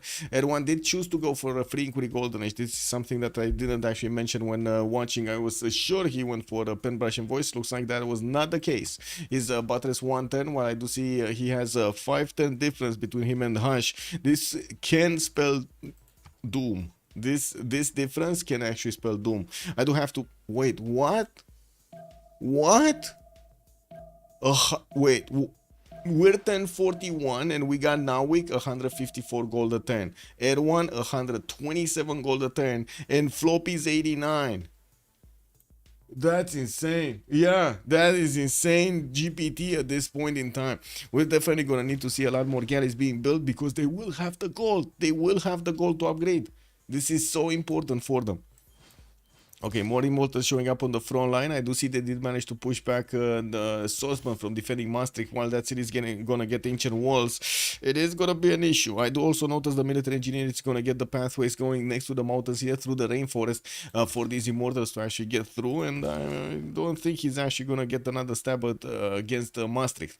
I do have to say Netherlands actually keeping his archers behind the rainforest and allowing them to actually shoot on the whatever unit crops up on the niter tile on the or this river bend. This is giving them the ability to stay alive actually, because these immortals could two-shot the archers very easily even with the rain shots. They're crazy strong. Well, I would imagine actually the immortals will need to move closer, right? They would need to move closer, I would imagine, soon. TM. Money will help a lot, yeah. With this much GPT, they can hard upgrade the caravels. I think so. I don't think he's gonna get to mercenaries anyway. He's recorded history by the looks of it. And it's not like he has a lot of culture. He's only on 22 culture a turn. We do have another campus here coming out from Gordian, only a +3, and from what I do see, he started to get some of his own galleys out. I also want to point out, he didn't manage to get the connection city. He actually got it one tile to the west, and that's not going to allow Passagarde to actually get quick units in the south, which is going to be an issue because we do have Japan with boats in the north, and we got Japan with boats in the south, coupled with the boats of Narvik also in the south. Narvik 34 science, 50 culture. He's going to definitely get his mercenaries the correct moment in time, going for engineering.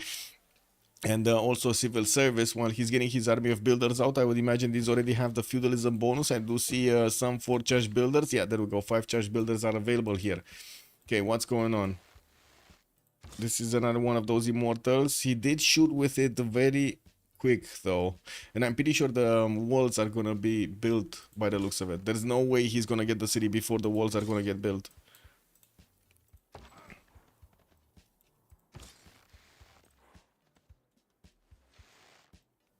Okay, slowly taking out the health of the other units. He needs to be very careful. New units coming around from Amsterdam.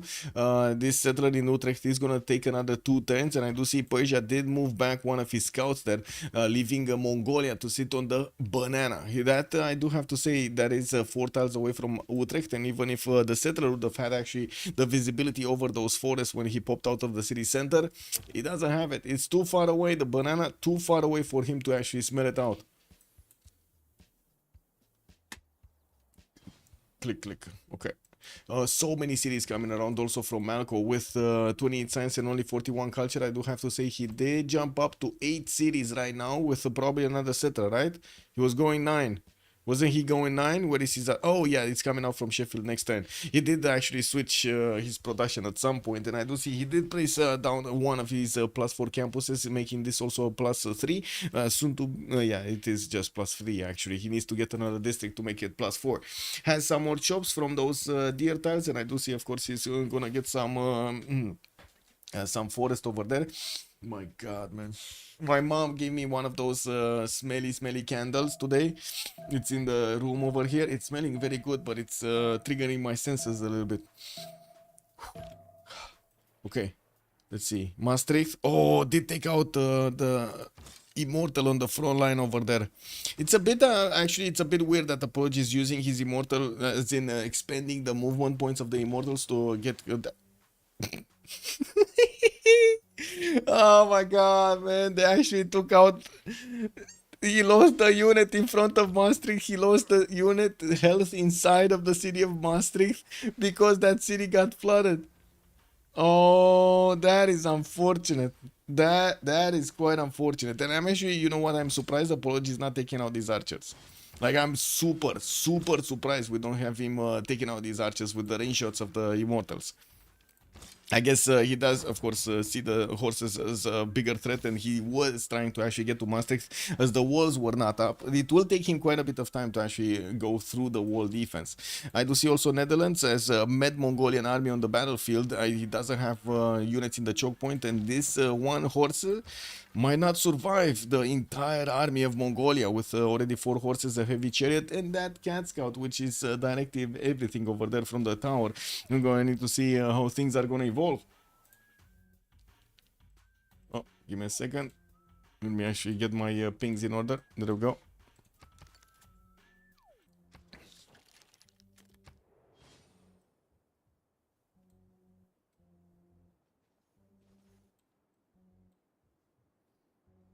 Okay.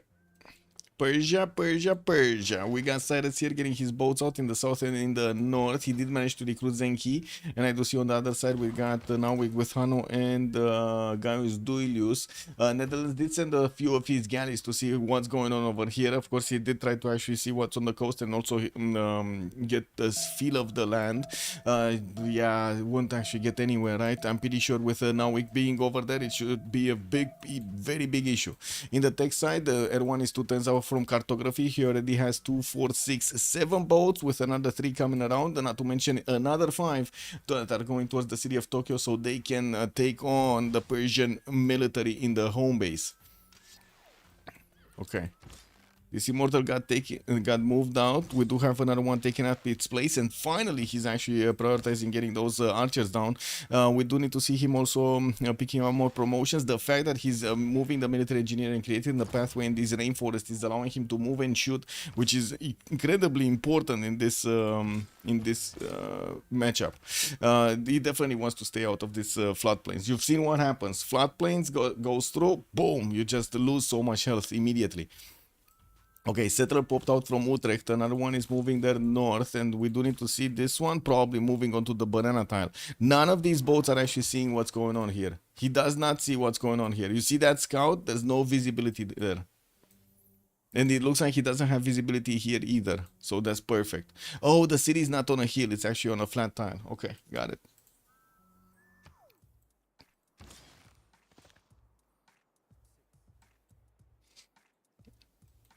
Okay, Karakorum. Mongolia settled on the lands of Maya.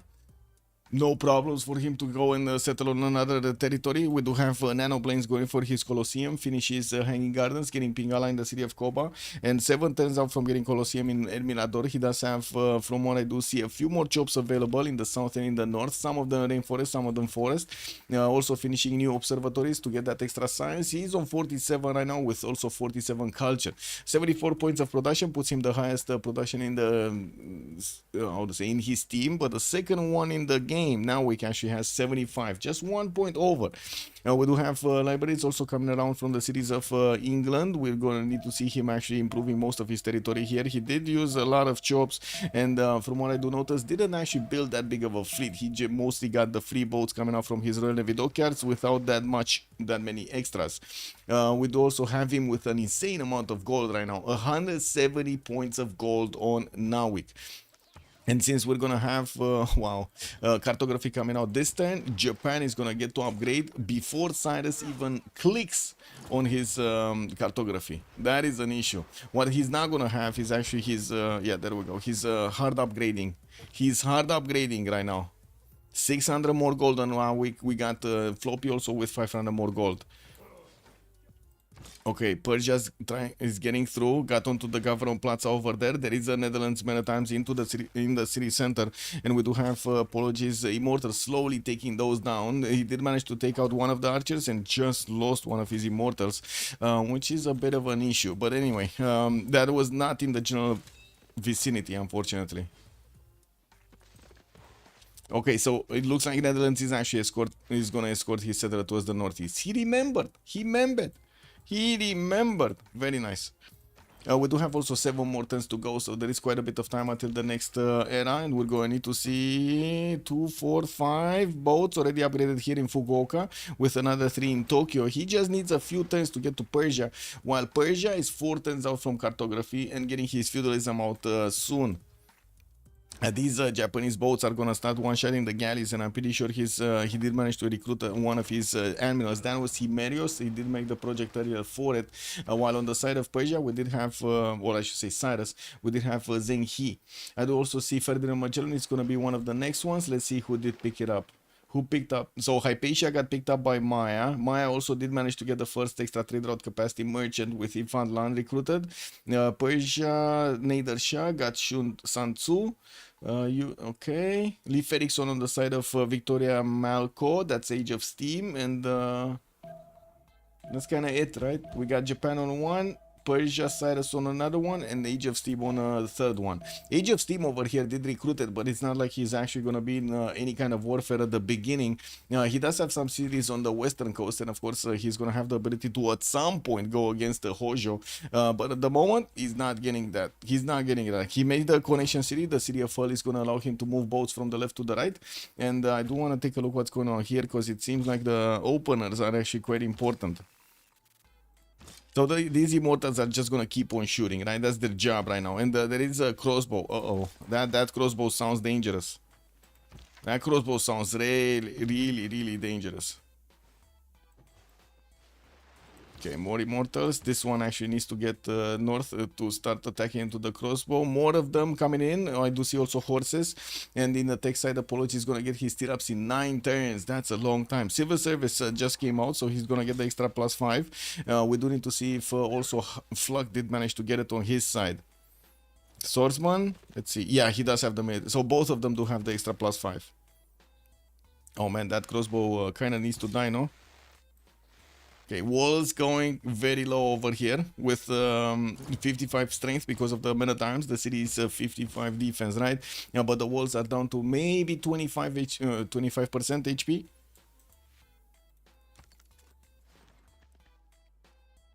Where are the Dutch expos?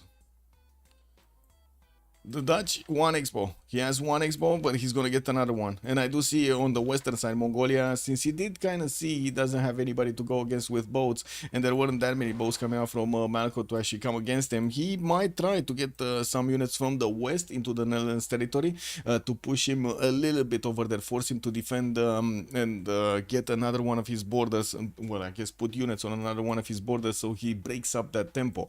We already have Japan with caravels getting into to the borders of Persia on the seas. And of course, I do see Victor is giving an extra +3 points for Persia to have to defend in territory, while we do have oligarchy activated from both sides. It will take a while. It will take a while to punch through.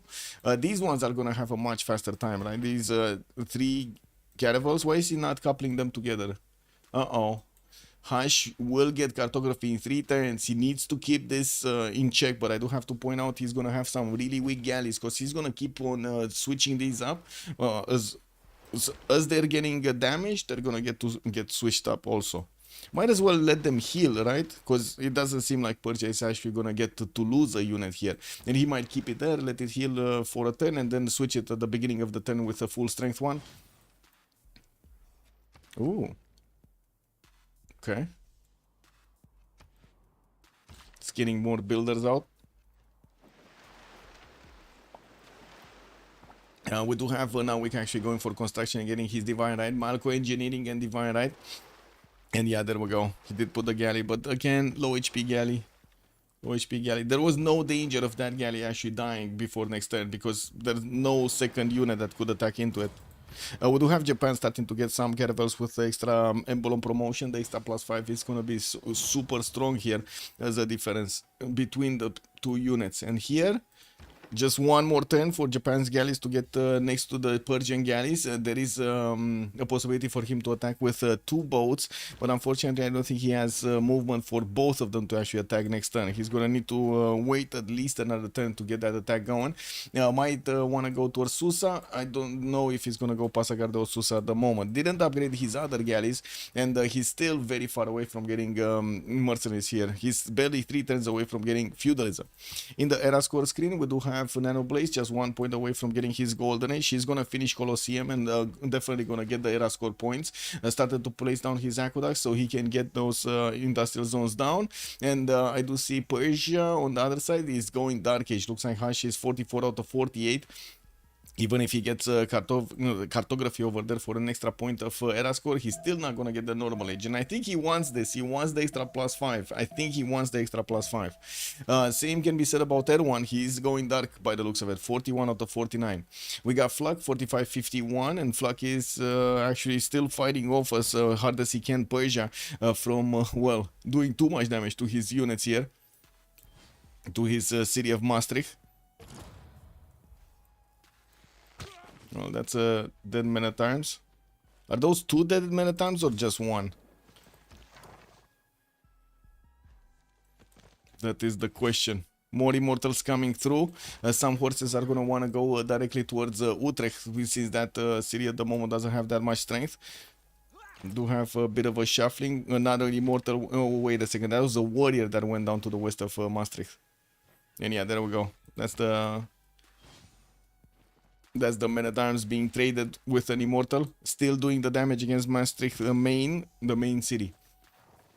Okay, Flak still needs 6 points.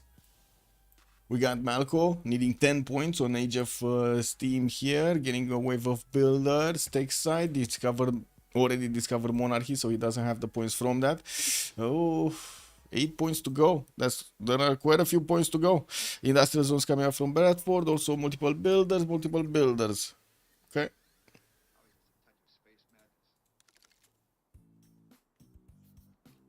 Apology. Also on Nadersha still needs 9 points to go, and I don't really see how is he gonna get them. He already has his Peridesas. I'm pretty sure he got a boat at some point, or he didn't. Doesn't look like he did, so I guess he could get a few more points, but it does seem like he's gonna have quite a problem. He's trying to get to stirrups as quickly as possible, and I do also notice on the other side Flak is getting his printing in 7 turns. There is quite a difference in science in between the 2 of them. Wilhelmina did start off with campuses, and we did have him getting his Pingala quite early. No Pingala, just campuses. He's on 45 science with 39 culture, while Apology is barely 18 and 23. You do see he's trying to get to stirrups, but it's taking him an an eternity to actually get there. Floppy going dark, R1 going dark, and now Wick is going to be 46 out of 46, but he needs 57 points to actually get the golden age. And even if he did, I would say, spam out his cities everywhere and did manage to also get some of these wonders, the Great Lighthouse and working on a Colossus, that was not in good enough time. It is in good enough time. We still have 4 more turns to go. This Colossus is going to finish next turn and going to give him some more points over there. Mastic walls are down. That also means the city strength is going to be down a little bit, lower a little bit, and we do need to see all of these immortals start to focus down the units around that city center that are defending, going towards Utrecht with quite an army over here. Purchase getting his horses towards that city center and blocking Netherlands' ability to actually settle next to the banana with a Mongolian scout. Looking at also on Mongolia over here next to the city of Choir, he just got these down and he's gonna get his stirrups next turn. I gotta say that would mean just a heavy chariot and the ability to actually get his Kesheks out. He does have builders though, and he's getting his magnets established in the city of Choir. He might actually want to chop another builder and then start chopping Kesheks like there's no tomorrow, so he actually goes against the Netherlands here and push him from the western side. Boats. Okay, seems like the caravels of Japan just ended up looking at the caravels of Persia, couldn't manage to breach through. There are quite a few of these damaged galleys in the borders of Persia trying to recover their health, and I do have to say one of the Japanese caravels is getting, oh my god, is getting outnumbered by the Persian galleys. Wow. So oh my god, this is basically like a bear with a lot of dogs around it or something.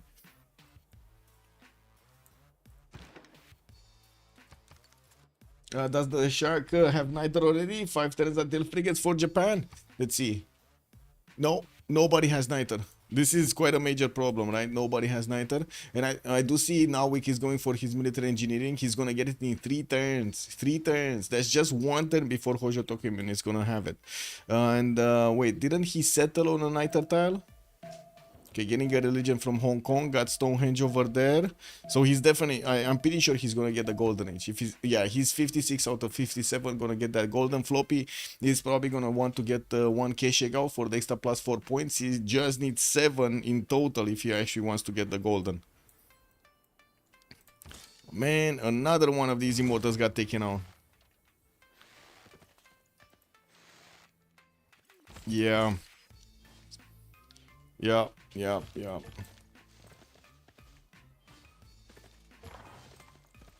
Second general on the board. Utrecht is trying to get one of those men at arms out. It was 2 turns out from finishing. The ancient walls are gonna come out very late, 8 turns, and it does seem like Netherlands is scrambling to get a unit inside of that border. The builder did get caught over here by one of the Persian horses before it got to the chop, so he could actually get some chops into those units. And now that Mongolia did manage to discover his stirrups, we're gonna need to see if he's gonna actually start to get some Kesheks out. Yeah, there we go. First Keshek coming out from Shanna doing 2 turns. That's gonna be 1 turn before the new era, and that's in perfect enough time. Yeah, we do need to see the new units. I do see Persia is going to start pre-building a lot of these heavy chariots. They have the goal to invest into him, and he's also going to get his mercenaries out, but a little bit later, in 4 turns. Okay, nothing much happening here. It doesn't seem like the caravels of Japan can actually push through. They don't have an army on them, and I think they're gonna be caught in between 2 fleets here. Persia does have another 2 of these caravels next to the city of Susa, and they can block these Japanese caravels, which is gonna cause quite a bit of a problem for Japan. We do have also Japan sending one of his units to the eastern side to see how far away Malco is. Yeah, he needs to see how far away Malco is. He's very... how to say, yeah, there we go. He doesn't know anything. They don't know anything about Maya or Age of Steam, for that matter. Nothing. They don't know anything. They just know about Persia, Hush, I mean, and they know about Wilhelmina, which, as you can see, they're taking their hits over here like big boys. Utrecht is 3/4 of the way down. Or I should say, wait a second, he's down 33% actually. And it's being placed under siege. I guess we'll see. The builder did get deleted over there, so we don't have a possibility for Netherlands to get it back. We do have kind of a weak man at arms here that might actually be taken out. No, he's just sacrificing his units against the city center. Okay, got it. He needs to move. This one is not gonna get to place it under siege, even if he gets it close. And of course, now Netherlands with some of his men times actually benefiting from Tortos. The shots, the range shots of Persia are not gonna do that much damage against him. That will be a problem. It will slow down everything here. Era score looks like Flak 2 points out. Malco is also 3 points out. Nanoblaze did manage to secure it, and Hush is gonna see 100% gonna get his Dark Age there.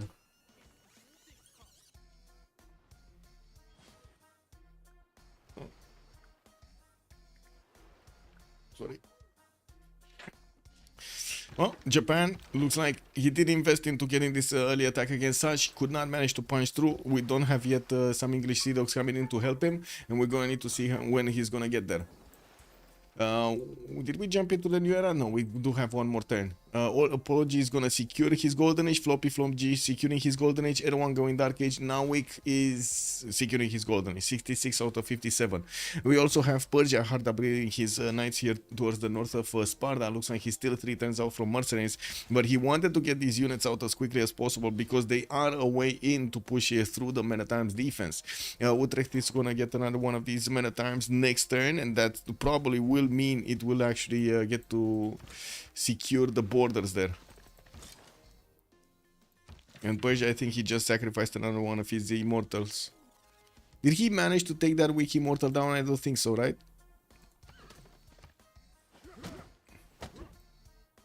Oof. Man, that was rough. The men at arms doing massive amounts of damage to the immortals. But that also might mean this men at arms is actually gonna die here. Germans has the Wolf in WW2. I guess also does the Sharks have Niter already? I did answer that. Army tab. We still don't have Niter on anybody here. Anybody. There was now we going for the military engineer, but he's just about to get it. The Sea Dogs don't need actually Niter, no? They're ranged units, but they don't need it. Ooh. Okay, so many times got out of the way. And Utrecht is surviving with 2 garrison health.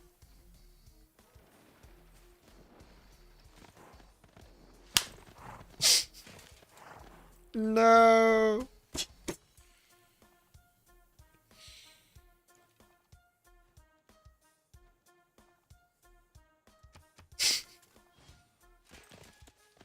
Oh man, now that's lucky. I kind of feel Netherlands is not gonna have the opportunity right next turn to actually attack into these units, and we're gonna need to see if Persia is just gonna how to say, sacrifice them into the borders of Utrecht. I would imagine so. The city is still not being placed under siege, and we do I think we do have Flak with the first moves. It's gonna be quite a question if he does manage to actually get that going or not. Persia also getting in more horses. Maybe he's gonna manage to get over the river here and get into the Gavro Plaza to stop it from building the wall of stone, while the knights are gonna come out. This is going to help him actually push even into the city centers. We do have Mongolia also getting some more of these chops going in the city of Choir, but did not actually start to get units upgraded. His first Keshik is moving and will manage to get onto the front line here. Probably going to take out that Netherlands archer, even maybe get to the borders of Amsterdam. Flak is 3 turns away from printing, and we're going to have a pause in like 30 seconds. So we, like a 2-minute pause in 30 seconds. So we do give them time to go through the Wall Congress. More boats upgraded from Persia. Persia did manage to upgrade a lot of boats on the western side of his coast, and Nowik is very far away from cartography.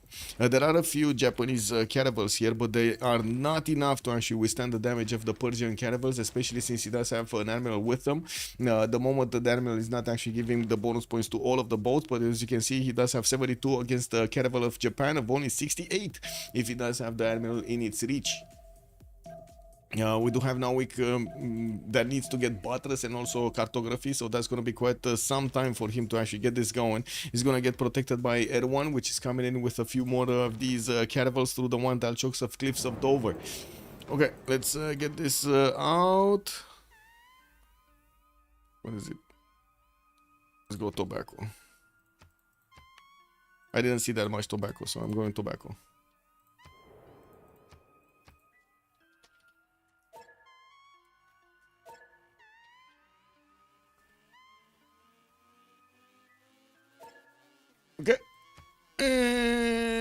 Be right back.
Okay.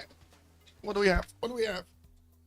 It looks like Japan did manage to get the boats out in proper time so they can actually make a line over here against Persia. I do have to point out he does have one of his caravels exposed there and might want to think to bring it back to make the line proper. We also have over here still Maastricht staying alive. The knight did manage to get onto the front line here, and I do see, of course, the Immortals will have... oh, they did take out the city. That means we do have the first prediction paid. Quantum, good evening, sir, and welcome. Also, Echo Supreme already calling. Yeah, I'm doing it. So it was how to say, the Sharks, right? The Sharks did manage to actually get the first city. Complete the prediction. Yeah, the Sharks.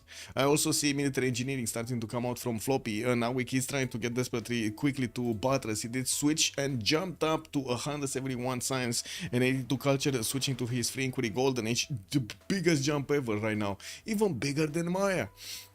We do have at 134 science and 70 culture with a second Dark Age, and we're gonna need to see him fight off the caravels of Persia over here and to the northwest of Sunderland, not to mention to the north of his territory.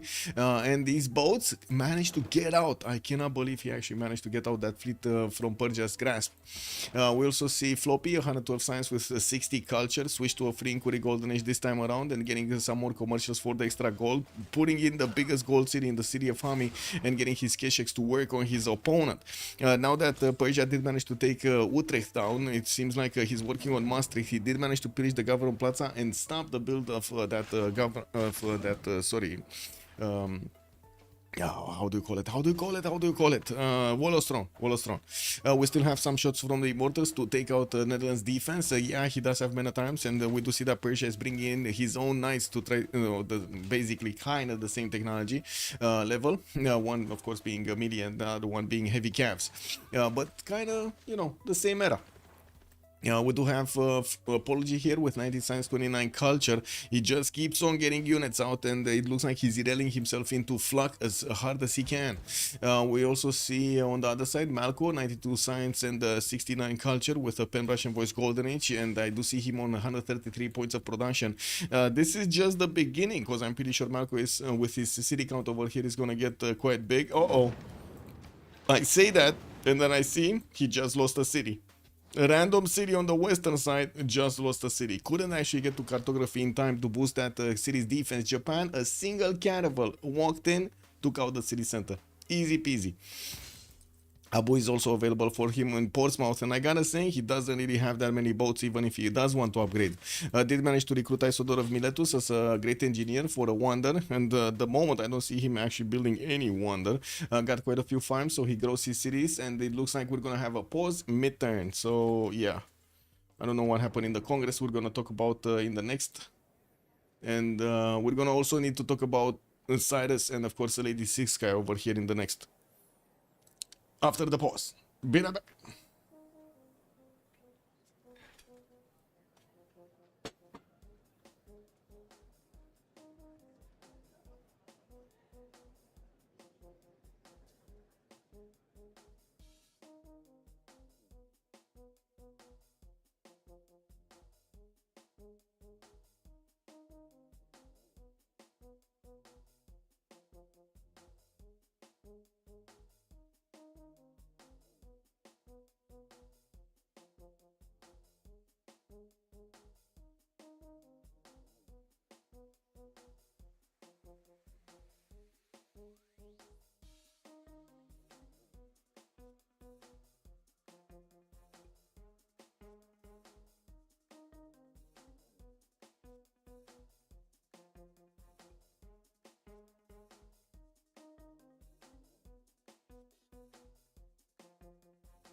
Bam, bam.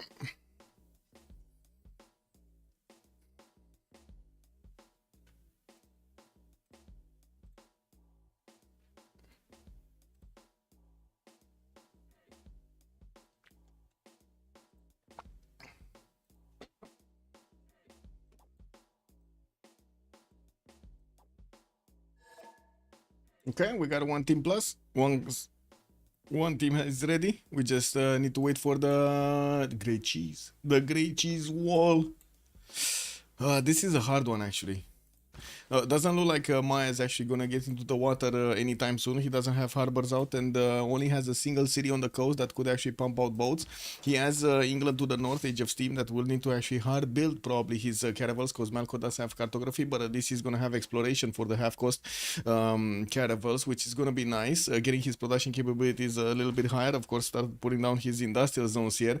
We're gonna need to see if he's gonna get to actually flex that extra production that Steam has later on. Yeah, we also do need to see if Hush is going to manage to stay alive here with 58 science and 23 culture next to Nawik's 160 and 83. This is going to be hard. Hard because ironclads. We might actually have Nawik here going directly for ironclads, bypassing cartography as quickly as possible. He does have the science. It will just take time. And I would imagine, since we do have already frigates on the side of Japan here, we will have Japan fighting off Persia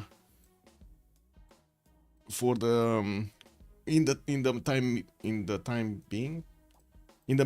meantime we got quite a few libraries also coming around from Japan trying to get those extra science points up. Erwan did take out that one city away from England, which was super funny here. It's probably going to take out a galley, but will not be able to follow up with another city center. I'm pretty sure England Age of Steam is going to manage to get that into a caravel. Persia is also going to need to figure out a way to take out Maastricht and Amsterdam. We do have knights crossing the river, and they will start to actually clump up on the Netherlands unit, on the Dutch units. And now Wick is asking, are we playing or what? And then Fluck is saying that Hush is not there. Hush is not at the PC. What is Hush doing?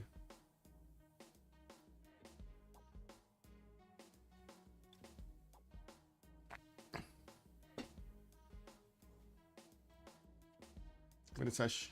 Hush, Hush.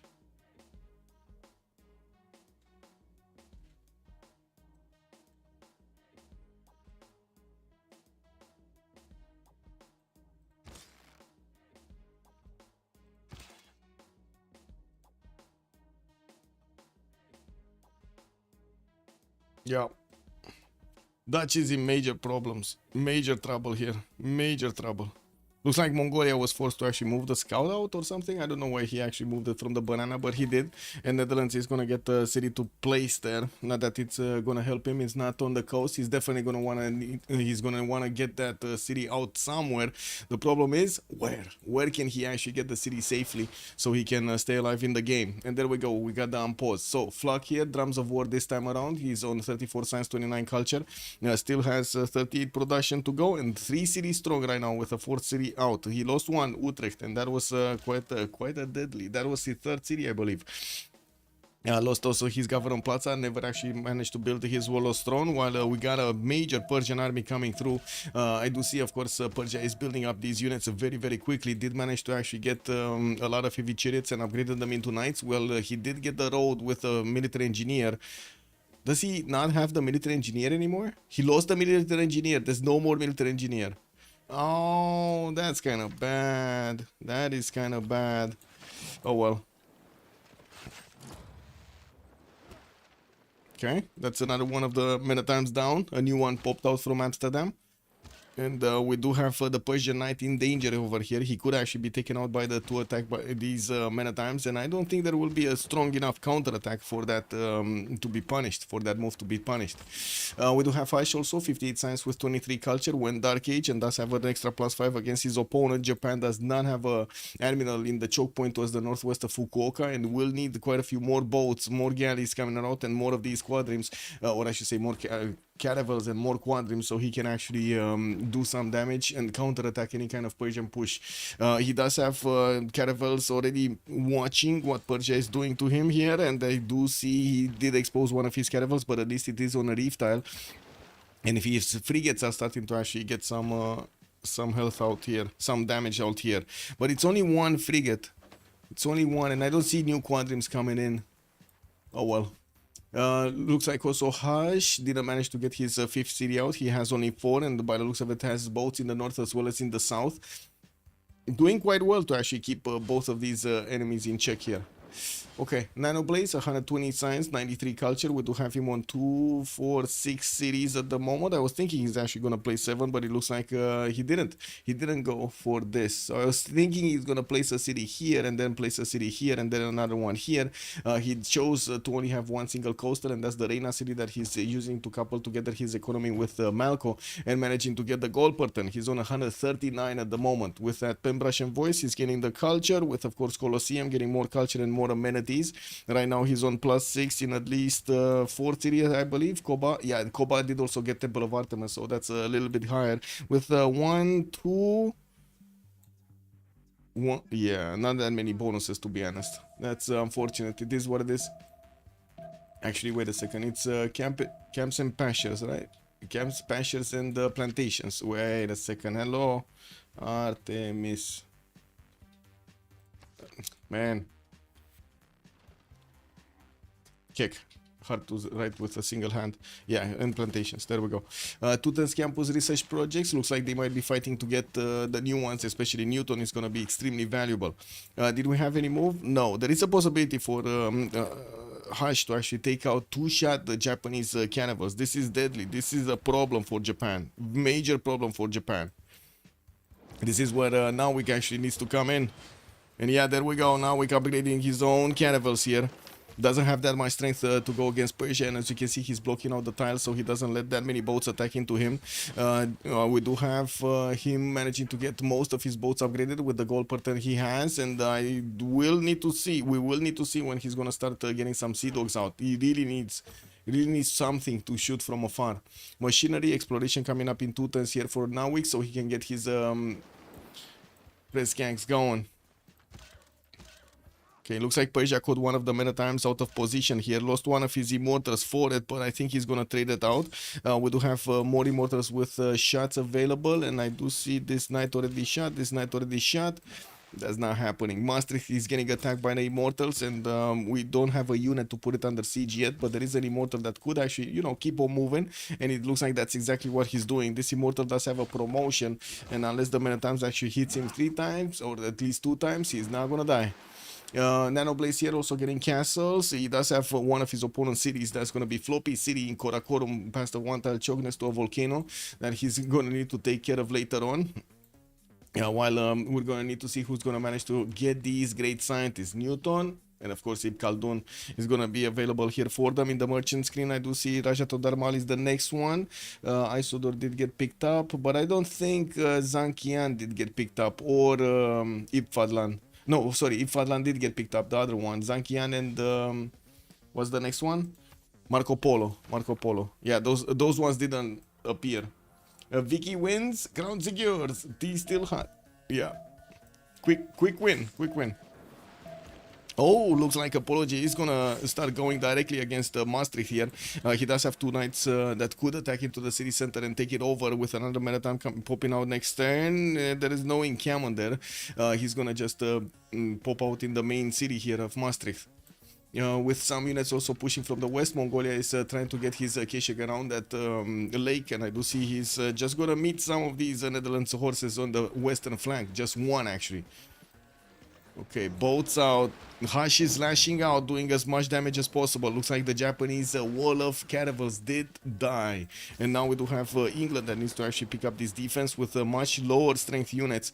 This is a major problem, actually. He has quite a few units, but he doesn't have what he needs. There's no admiral. There's no admiral on England. No admiral on Norwich. Where is he? Okay, he's one. Oh my god. Okay, he just got it. He just got it. What is it? He bought Santa Cruz. Okay. He bought Santa Cruz. He needs it immediately in that city center of Sunderland. Like this damage difference is insane. 81 against the 65 on the defense from England. But I do have to say England did manage to get Magellan, so at least he's getting an extra +3 from that. We got frigates also showing up to the northwest of Fukuoka, starting to do the damage against the defensive Persian units there of Cyrus. And I do see at the moment Persia's getting attacked, counter-attacked by Netherlands, trying to take out his knights over here from attacking into Maastricht. Well, these knights don't have movement right now. They cannot do anything. Okay, north, nothing's happening in between Japan and Persia. We do have interagency coming up next turn from Kyoto, and I do want to take a look over here. Malco getting printing. Now we're getting printing next turn. Exploration next turn. Hash is getting his square rigging. I don't think he did manage to get printing, but let me double check. Does he have it, or does he not have it? +6 intel. He does have it. +6 intel from Persia against Japan. And +3 intel against the other England. Okay. Okay, so he did manage to get a spy in Tokyo. Looks like he got that intel quite quickly, and he did get printing quite quickly. Gave up on getting frigates. Very nice. Very good. Very good by the looks of it. Ooh, wait a second. So he plays down one of the aqueducts, so he takes out the rainforest, so it's gonna be less damage from the knight on the defense here.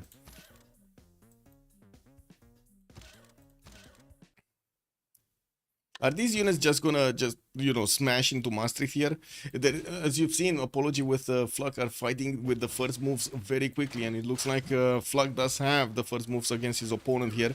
We do have Persia managing to get across the river, started to attack into Maastricht, and took the city down finally. He needs to delete it. He needs to delete it quickly, but to be honest, yeah, there isn't that much strength from these Maritimes to attack into Maastricht. And that's another city. That's the second city of Netherlands that has been taken down. Win prediction? Yeah, sure. Start a prediction for who will win. DShark. We kind of see what's going on here. Grande, Barriere, de Fromage. Oh, it's too... Sorry. It's too big for Twitch. The name is too big for Twitch. Great Barrier. No, sorry. Great Cheese. The Great Cheese. I'm gonna call it the Great Cheese. And submission period. Let's put it for 10 minutes, because to be honest, we don't know exactly how much longer this game is gonna go. Okay, Sea Dogs starting to come out from now. I'm pretty sure he's gonna start chopping them as he can. He's getting quite a few of them on the eastern side from Manchester, and I do see working on his intelligence in 210s. Definitely needs to take out the advantages of Persia against him. That extra +6 against Japan was crucial over here for Hush to push his opponent back. Now he's gonna try to slowly get to his square rigging and of course getting exploration. It will take some time. It will take quite a bit of time. It looks like Apology is not actually taking out Maastricht. He's gonna take out some more of these units from the northeast, and we do have Netherlands getting some pre-built heavy chariots here. I don't know if he actually has the upgrade button on the sit-ups, but I don't think so. We do have Flak getting his shipbuilding, reformed church, and working on a few men-at-arms. Keshek's coming from the western side, or I should say Keshek. One single Keshek from Floppy. Yeah, we do also see Mongolia starting to get some boats out on the western side. He might be yeah. He might be worried that England is coming against him with boats, and of course he sees military strength going up from Malco. Now he's gonna need to get quickly to cartography. I do see Floppy's getting printing, and I don't see the upgrade button on the galleys.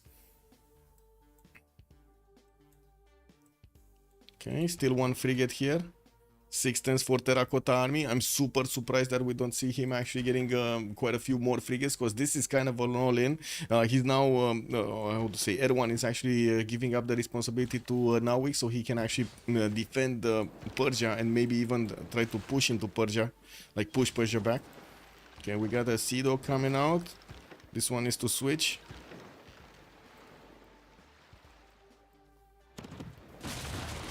And got a free caravel. Perfect. Free caravel, why not? The Cedo power, free caravel. Okay. This amount of time looks like it's gonna slowly go down. It's just a matter of time until it's gonna be taken out by these knights and of course the immortals of Persia, while there is another city coming on the way over here. We're probably gonna see it on the stone tile. We do have new knights also being deployed, and I do see he's trying to actually get out of his position, his irreal position, because of course he worked so much, he put so much effort into this war against Netherlands, but did manage to take out already 2 cities and stopped the third one from being settled over there in the northeast. We do have flag down to 16 science and 21 culture, less than apology on 21. These boats from the north of Persia are all going actually on the western side. They're going to try to couple together their strength and go against England next, while England is getting his sea dogs out. As you can see, this actually helps him out quite a bit.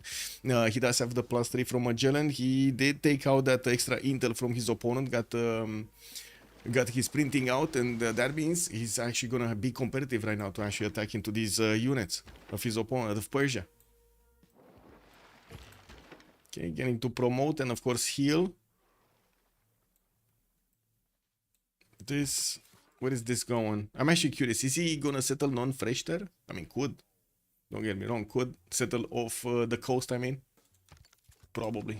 Congress, Mercury granting no amenities, no engineers, and Lady Sixsky getting the 2 diplo points. Well, if he does want the diplo, this is going to be quite a long challenge. Intelligence coming up next turn from webcam now, and I do see Nanoblaze is on 103 culture, so this he does have the ability to get to civil engineering quickly, put down that Statue of Liberty. Has no harbor yet, but I would imagine he's going to get one, and we do have Nanoblaze 2 turns out from cartography with no boats. I do also notice already the English boats from Age of Steam are managing to get next to the Mongolian units soon, and I do see Mongolia is 2 turns out from cartography, so he's actually gonna take some damage here. Whoa, wait a second, is that a galley from La Venta that's gonna help out against England here? Very nice. That galley of La Venta actually blocked one of the tiles of the passageway to get to Mongolia. That's amazing. Look at that, he got some La Venta help over here for free. We do have also some Sea Dogs coming out from Age of Steam, trying to get onto the front line, while Floppy is going to get only at the moment his caravels out from his galleys. We're going to need to see if he's going to manage to get some frigates at the same time. Armies of Persia moving towards Amsterdam. We do have a catapult that probably got bought over here or chopped in the city of Maastricht, and he's gonna need to start taking out the strength of his opponent's city slowly. That is gonna help him do the damage against the fortification a lot faster than he would do it with the Immortals. As you can see, the Immortals against the city's 54 strength, that's not gonna be quick. That's not gonna be quick at all.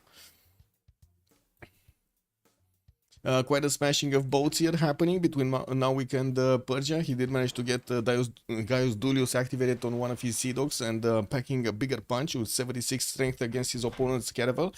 Did also teleport over here his admiral, that would be Santa Cruz, which also will give him the ability later on to get an armada. I don't think he wants to actually give up on extra +5 that he has right now.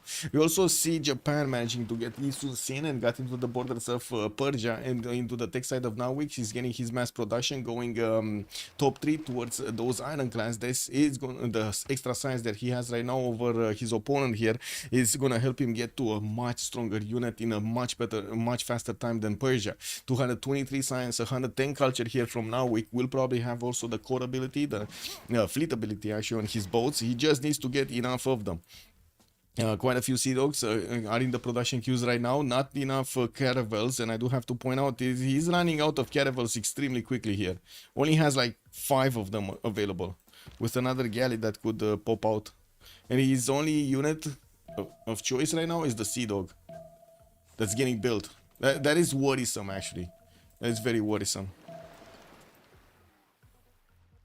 Okay, we got another one of these caravels. At least this caravel has a promotion. That's a level 2 caravel that's gonna get out. Okay. This one got damaged and has 0. Wow. How did this get damaged so much with 0 experience? Oh, that was one of the ones that he actually captured from Persia. Never mind. Never mind. That's how he got it. Promote? No? I guess no.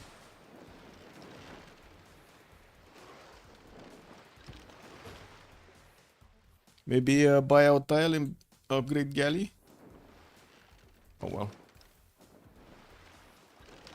Oof. Well, that's another caravel down, no? No, not the galley, man. Oh well. It is what it is. There were a few Japanese caravels that were getting their health back into the borders of Bristol, and they will need to get onto the front line as quickly as possible to keep the attack going. Japan did attack into Gordian's borders, and there is only a single caravel defending that. He does have an ironclad with a promotion, got it back, and we're going to need to see if he's going to manage to keep pushing forward. Hashi should not be that far away from getting square rigging, and I do see he has a lot of these squadrons in the borders of Gordian by the looks of it, also trying to get more settlers out to expand his production capabilities and of course his city centers number. Japan did manage to put a spy into Gordian, and that means he doesn't have that much intel against him. Okay, he does have +3 intel against him. He didn't get to printing. Where is printing? Machinery. Okay, he's more machinery. He's also gonna get terracotta army in 2 turns by the looks of it. He's gonna build it in Fukuoka. Doesn't have a chop yet. There are still quite a few chops actually that he could try to get so much rainforest here and forest in the city of Fukuoka. And Amsterdam is half HP. We already see the Keshek starting to take it down. The Persian catapult did upgrade into a trebuchet and will do a lot of damage. Massive damage against the city's defenses of Amsterdam. Massive damage. Now it looks like Netherlands is going down, but it's also going up. He's going down and he's going up through the German Bight. He's gonna try to actually get onto a safety settle somewhere. While at the moment actually Persia has this fleet over here, we're going to need to see if he's gonna keep it for the long term. That's the biggest question, if he can keep it for the long term. Can he keep the city of Sunderland in the long term? These Sea Dogs are quite powerful on the offense, not that powerful on the defense. They die very quickly to caravels. So you usually need a meat shield in front of them to actually withstand the damage. And be able to keep on attacking basically. Okay.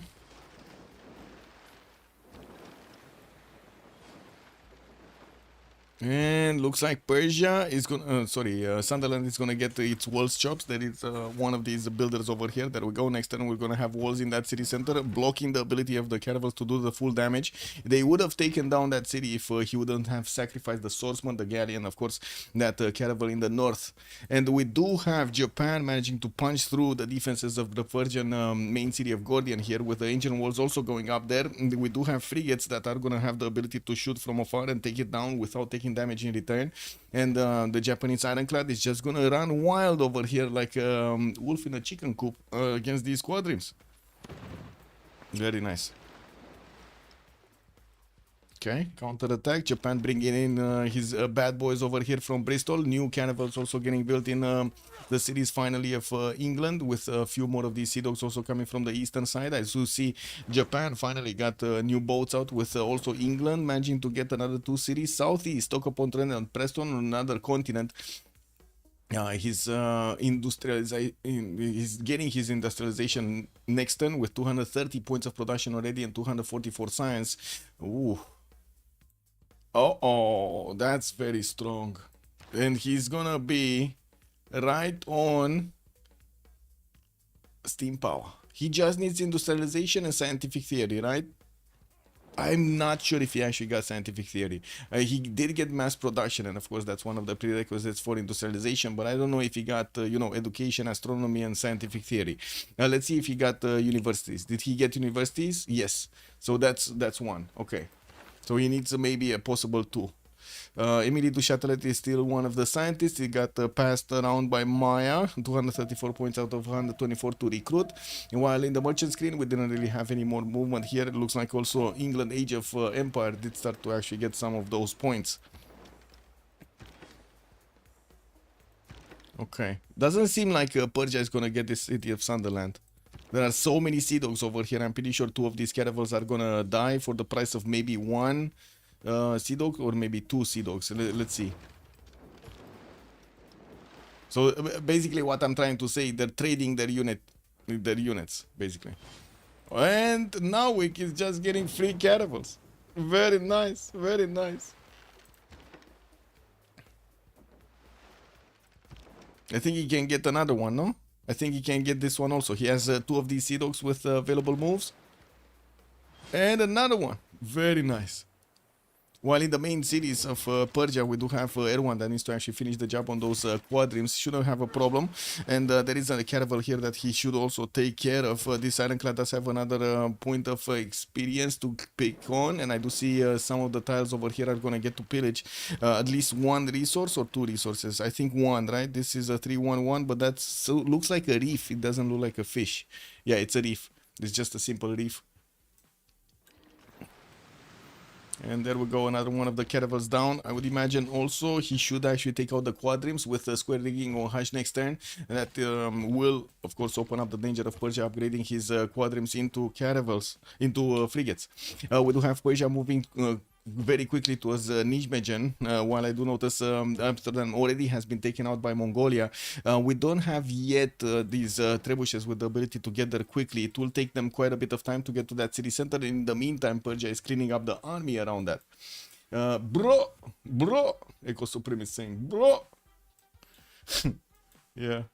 Looks like also Mongolia got to stop Malco from pushing through. We do have, even if Malco does have quite a few caravels over here with an admiral, Leif Erikson, Mongolia did manage to get Rajendra Kola in the meantime and started directly buying out quadrims. They do have a lot of gold, a lot more gold on the Sharks.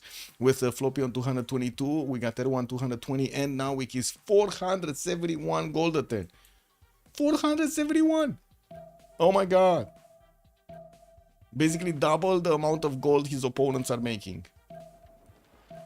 And I think Persia just lost his fleet, to be honest. Like right now, it does seem like now we got to that moment when he crossed the threshold of having the bigger navy, and it doesn't seem like Persia will have reinforcements to actually trade his units with England. Not to mention now we did manage to secure quite a few of these caravels from Persia. Managed to get them in his navy. Well, that's another caravel that will probably be taken out. Yeah, that's another caravel. And another one. Oh my god, Narvik is just getting his fleet back. Well, the bad thing is these caravels don't actually have promotions and they're very, very low HP. But does it matter? There is so many boats being lost over here. And that's another one? Wait, that's another one? No. That would have been amazing, right? He would have just rebuilt all of his fleet here. And we do have the safety settle of Netherlands getting onto an island, and I do have to point out at the moment is not being seen, but I'm pretty sure it's going to be discovered quite quickly as he will settle. And I'm pretty sure also England will have Narvik on Age of Empire will have a very quick move to actually get there. But he does want to actually finish the job. To be honest, it kind of looks like Japan broke his back on Gordian here, and we do have Gordian being taken out by the level 2 frigate, and I do see another one coming in to do the job. Do the attacks on the city of Gordian.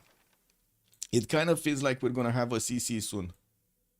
Venetian Arsenal on Sheffield. Venetian Arsenal, man. Yeah, this is what it is. Not that many boats here. Yeah, sea dogs are coming through, and there is a possibility for them to actually do 2-3 attacks onto one boat.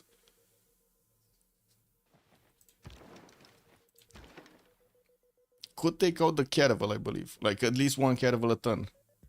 But not for too long. Actually, if he takes this one down, the next one, he's not actually gonna do that much too. Anyway, frigates also upgraded from Mongolia to also get his attacks going against his opponent. We do have Persia managing to get to Nijmegen, and it doesn't seem like at the moment Mongolia is actually sending his units there. There is a very bagged up trebuchet trying to get through the forest to that city center, and the initial army of Netherlands has been wiped clean off here.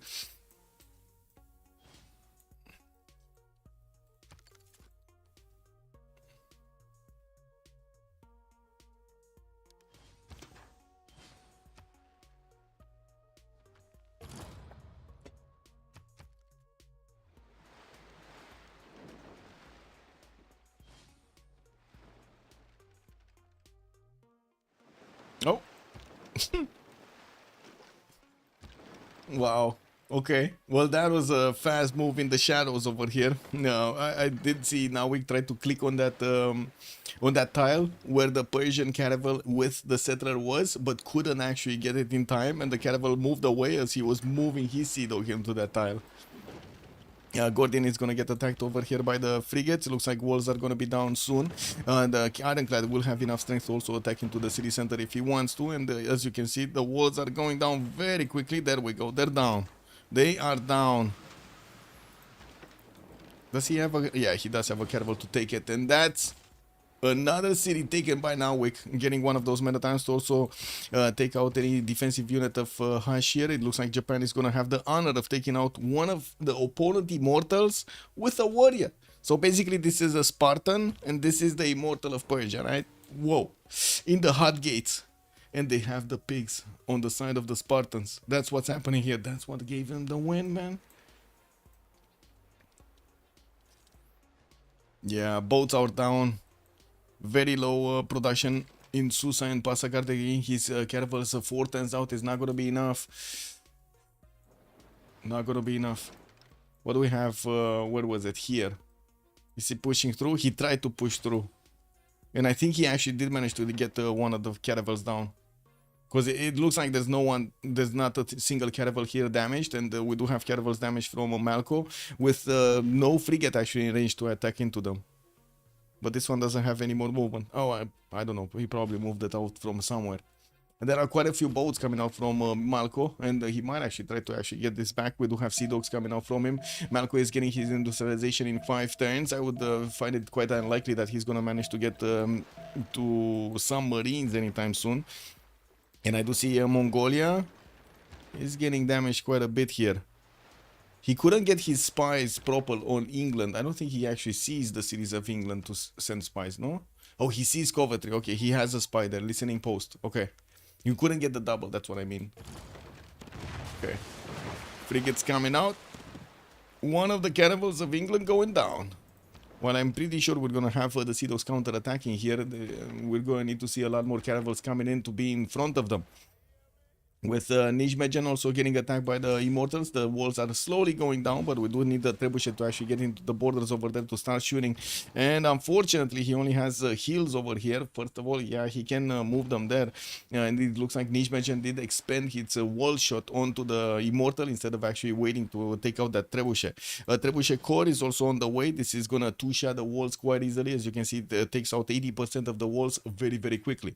The cities of, second city of Persia did get taken down, Zranka, and from what I do notice, Persia is down to 2 cities, Susa and Passagarde, with the settler coming out. We will have one of the, actually the last city of Netherlands being taken out. Rotterdam, the safety settle over here, is not going to be safe anymore. And now we're getting his scientific theory and nationalism in 2 turns. There is no way for him to actually get his navy to the west. Oh, there is, but it's very far away. No, there is not. There is no way, no, sorry. There is no way for him to actually get it through the west side over here to get closer to Malco. There is a way on the other side. He can actually build up a fleet over here next to Preston and send it on the eastern side so he can actually get to some of the cities of England. Hull is going to be a connection city. It will allow him to actually get into the main territory of England. And I do want to take a look over here what's going to happen. Nanoblaze, 228 science. He did manage to get 151 culture. Tech side, nationalism, not far away from getting his also civil engineering. I don't see a harbor anywhere at the moment for his build of a civil of a Statue of Liberty, and I don't see him actually getting Mahabori Temple or the other ones that he would need, Potala Palace, for his Diplo victory.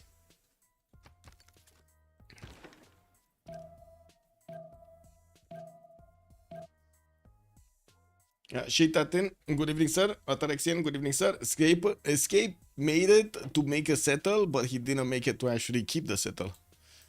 And I'm pretty sure Nijmegen over here is soon gonna be taken out. But I think this Trebuchet is gonna go down, and we're gonna need to wait another at least 3 turns for that city to go down.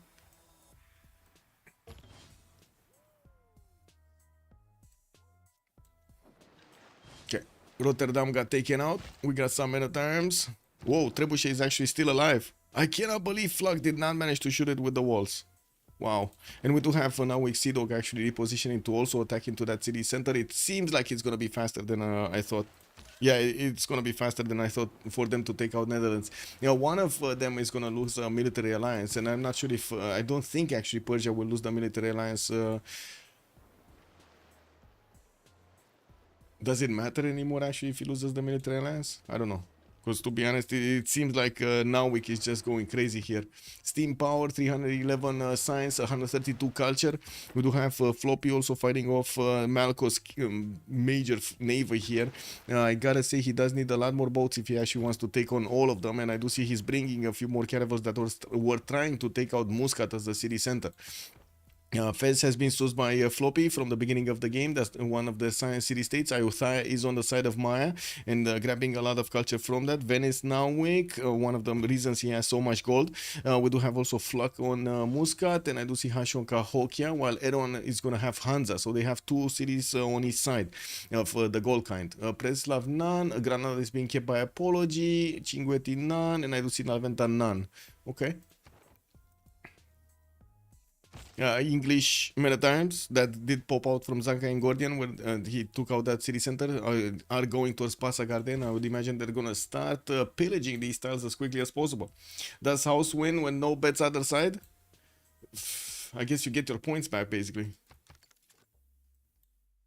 What I mean, the House always wins, no? That's how it works, no? Also look at the prediction, what will happen to my bet? I don't know, man, I don't know. I guess it is what it is. You get your points back. It was kind of late to actually get it going, to be honest.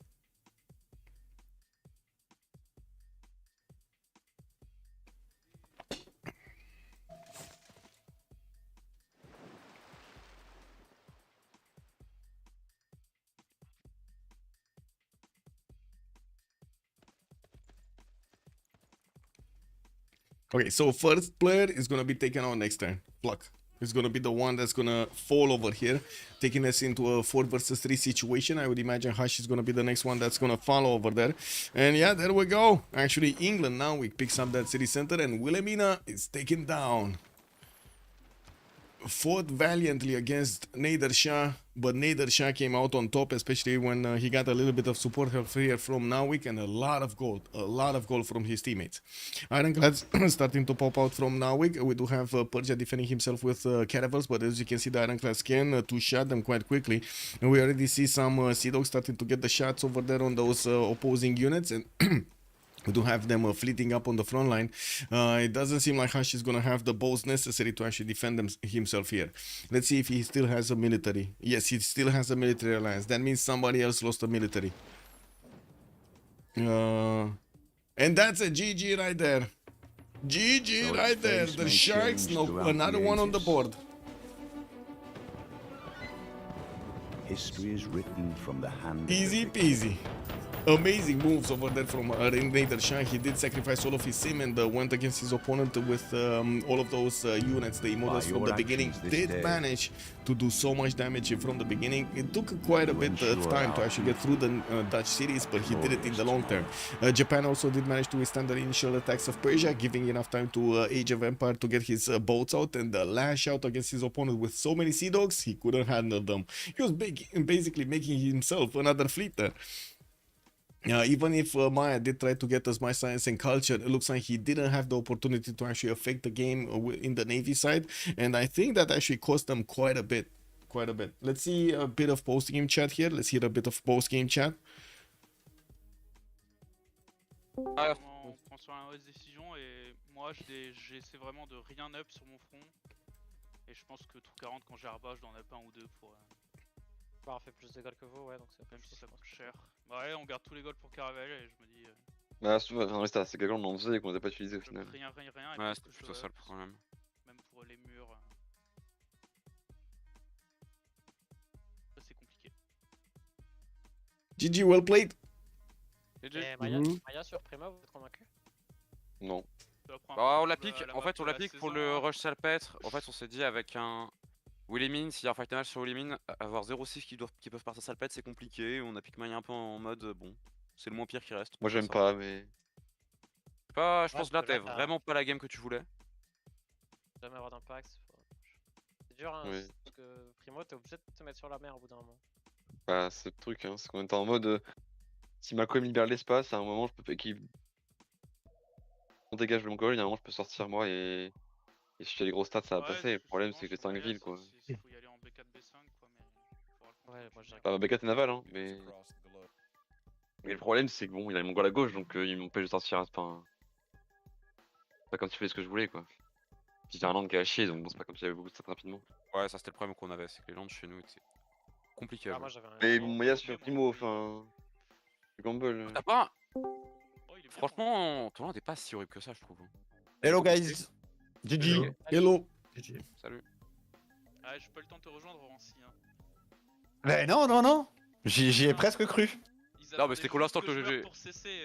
Bah oui, faut bien que tu meurs au moins une fois dans la saison, hein, Fluke. Bah ouais, pas cool. C'est Ah. pas drôle sinon. Moi j'ai une question pour vous, et ce sera probablement ma seule question.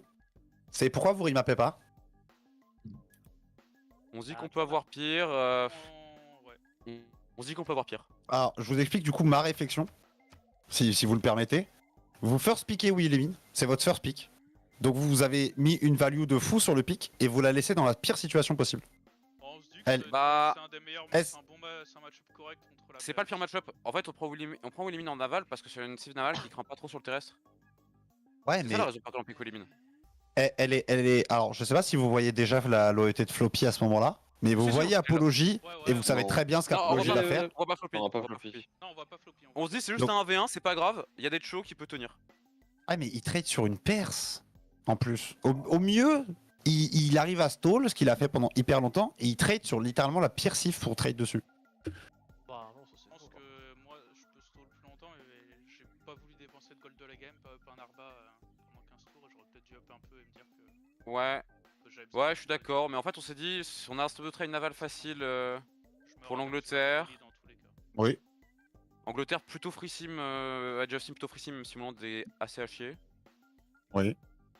Je suis d'accord Et avec on ça. se dit ça, normalement je peux outscale si je suis vraiment très free sim avec cette civ. C'était un peu l'idée. En prod, Ok. je peux avoir plus de prod que déjà. Je pense que c'est une erreur, je suis d'accord avec toi. Mais c'était un peu l'idée.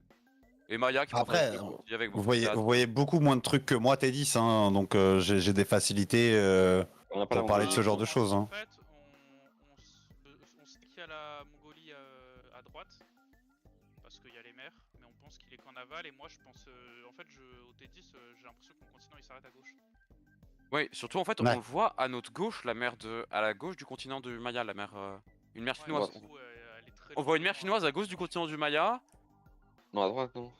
Oui, à droite. Non, à gauche aussi. droite. On voit à droite et à gauche. On voit les deux. I'm not sure. Good evening, sir, and welcome. Or bonsoir, monsieur, depending. I have no feelings. I mean, I'm trying to understand. I'm letting them talk. If you are asking me if I feel disrespected, I don't feel disrespected. No, nothing. Non, tu n'arrêtes contre la I mean, it's their mother tongue. How I would be, you know. version un grand naval. Tu fais 2 pour 1, c'est fine. Ok. Puis si Ok. me un peu free sim, c'est cool quoi. Enfin, Oui, oui, bien sûr. Je suis en 2v1, bah juste je dépense aucun gold et je prends comme. je pense qu'on aurait pu te. Ouais. J'ai- Bah, on avait les goals pour que t'aies Ah, pas là. plus de. Je suis passé au deuxième gouvernement et du coup j'ai perdu la carte de Olgarchuk, j'avais jamais eu la prod de sortir un bâtiment de place de gouv. L'archer 2, quand il est mort, j'ai eu une petite larme quand même. Je suis très peu habitué à jouer sans les faire smooth. D'habitude j'ai les faire smooth tout le temps et là ça dépendait des tours mais. Et voilà. Ah, je pense qu'il y a Ça fait 2-3 pas moves que peur, t'as pas fait, bon, Apollo.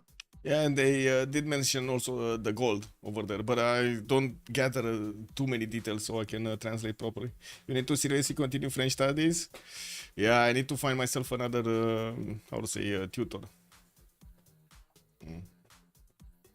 To be honest, right now I have other priorities, critical priorities. This is what it is. Je savais quand même. Turbo first move pour essayer de l'unité aussi. Hein. Ouais, comment il va l'homme du match?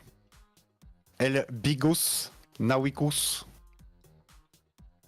Bah, j'ai pas besoin de faire grand chose, il y a deux alliés qui me trade dessus, les stats t'es tout seul hein. Ouais. C'était très bien joué hein, d'ailleurs vos villes là pour que. Et Floppy qui prend les trades sur les bonnes villes pour pouvoir trade hyper loin sur toi. C'était hyper bien joué. C'est la strat. Je mets Reina aussi. Ouais, double. Tu te passes en 2 Reina ou t'arrives même la jusqu'au mienne, Japon? Celle d'Apo et il Ouais, y a bah, ça celle sert à rien. de. Non, il va pas jusqu'au Japon, ils sont en militaire le Japon.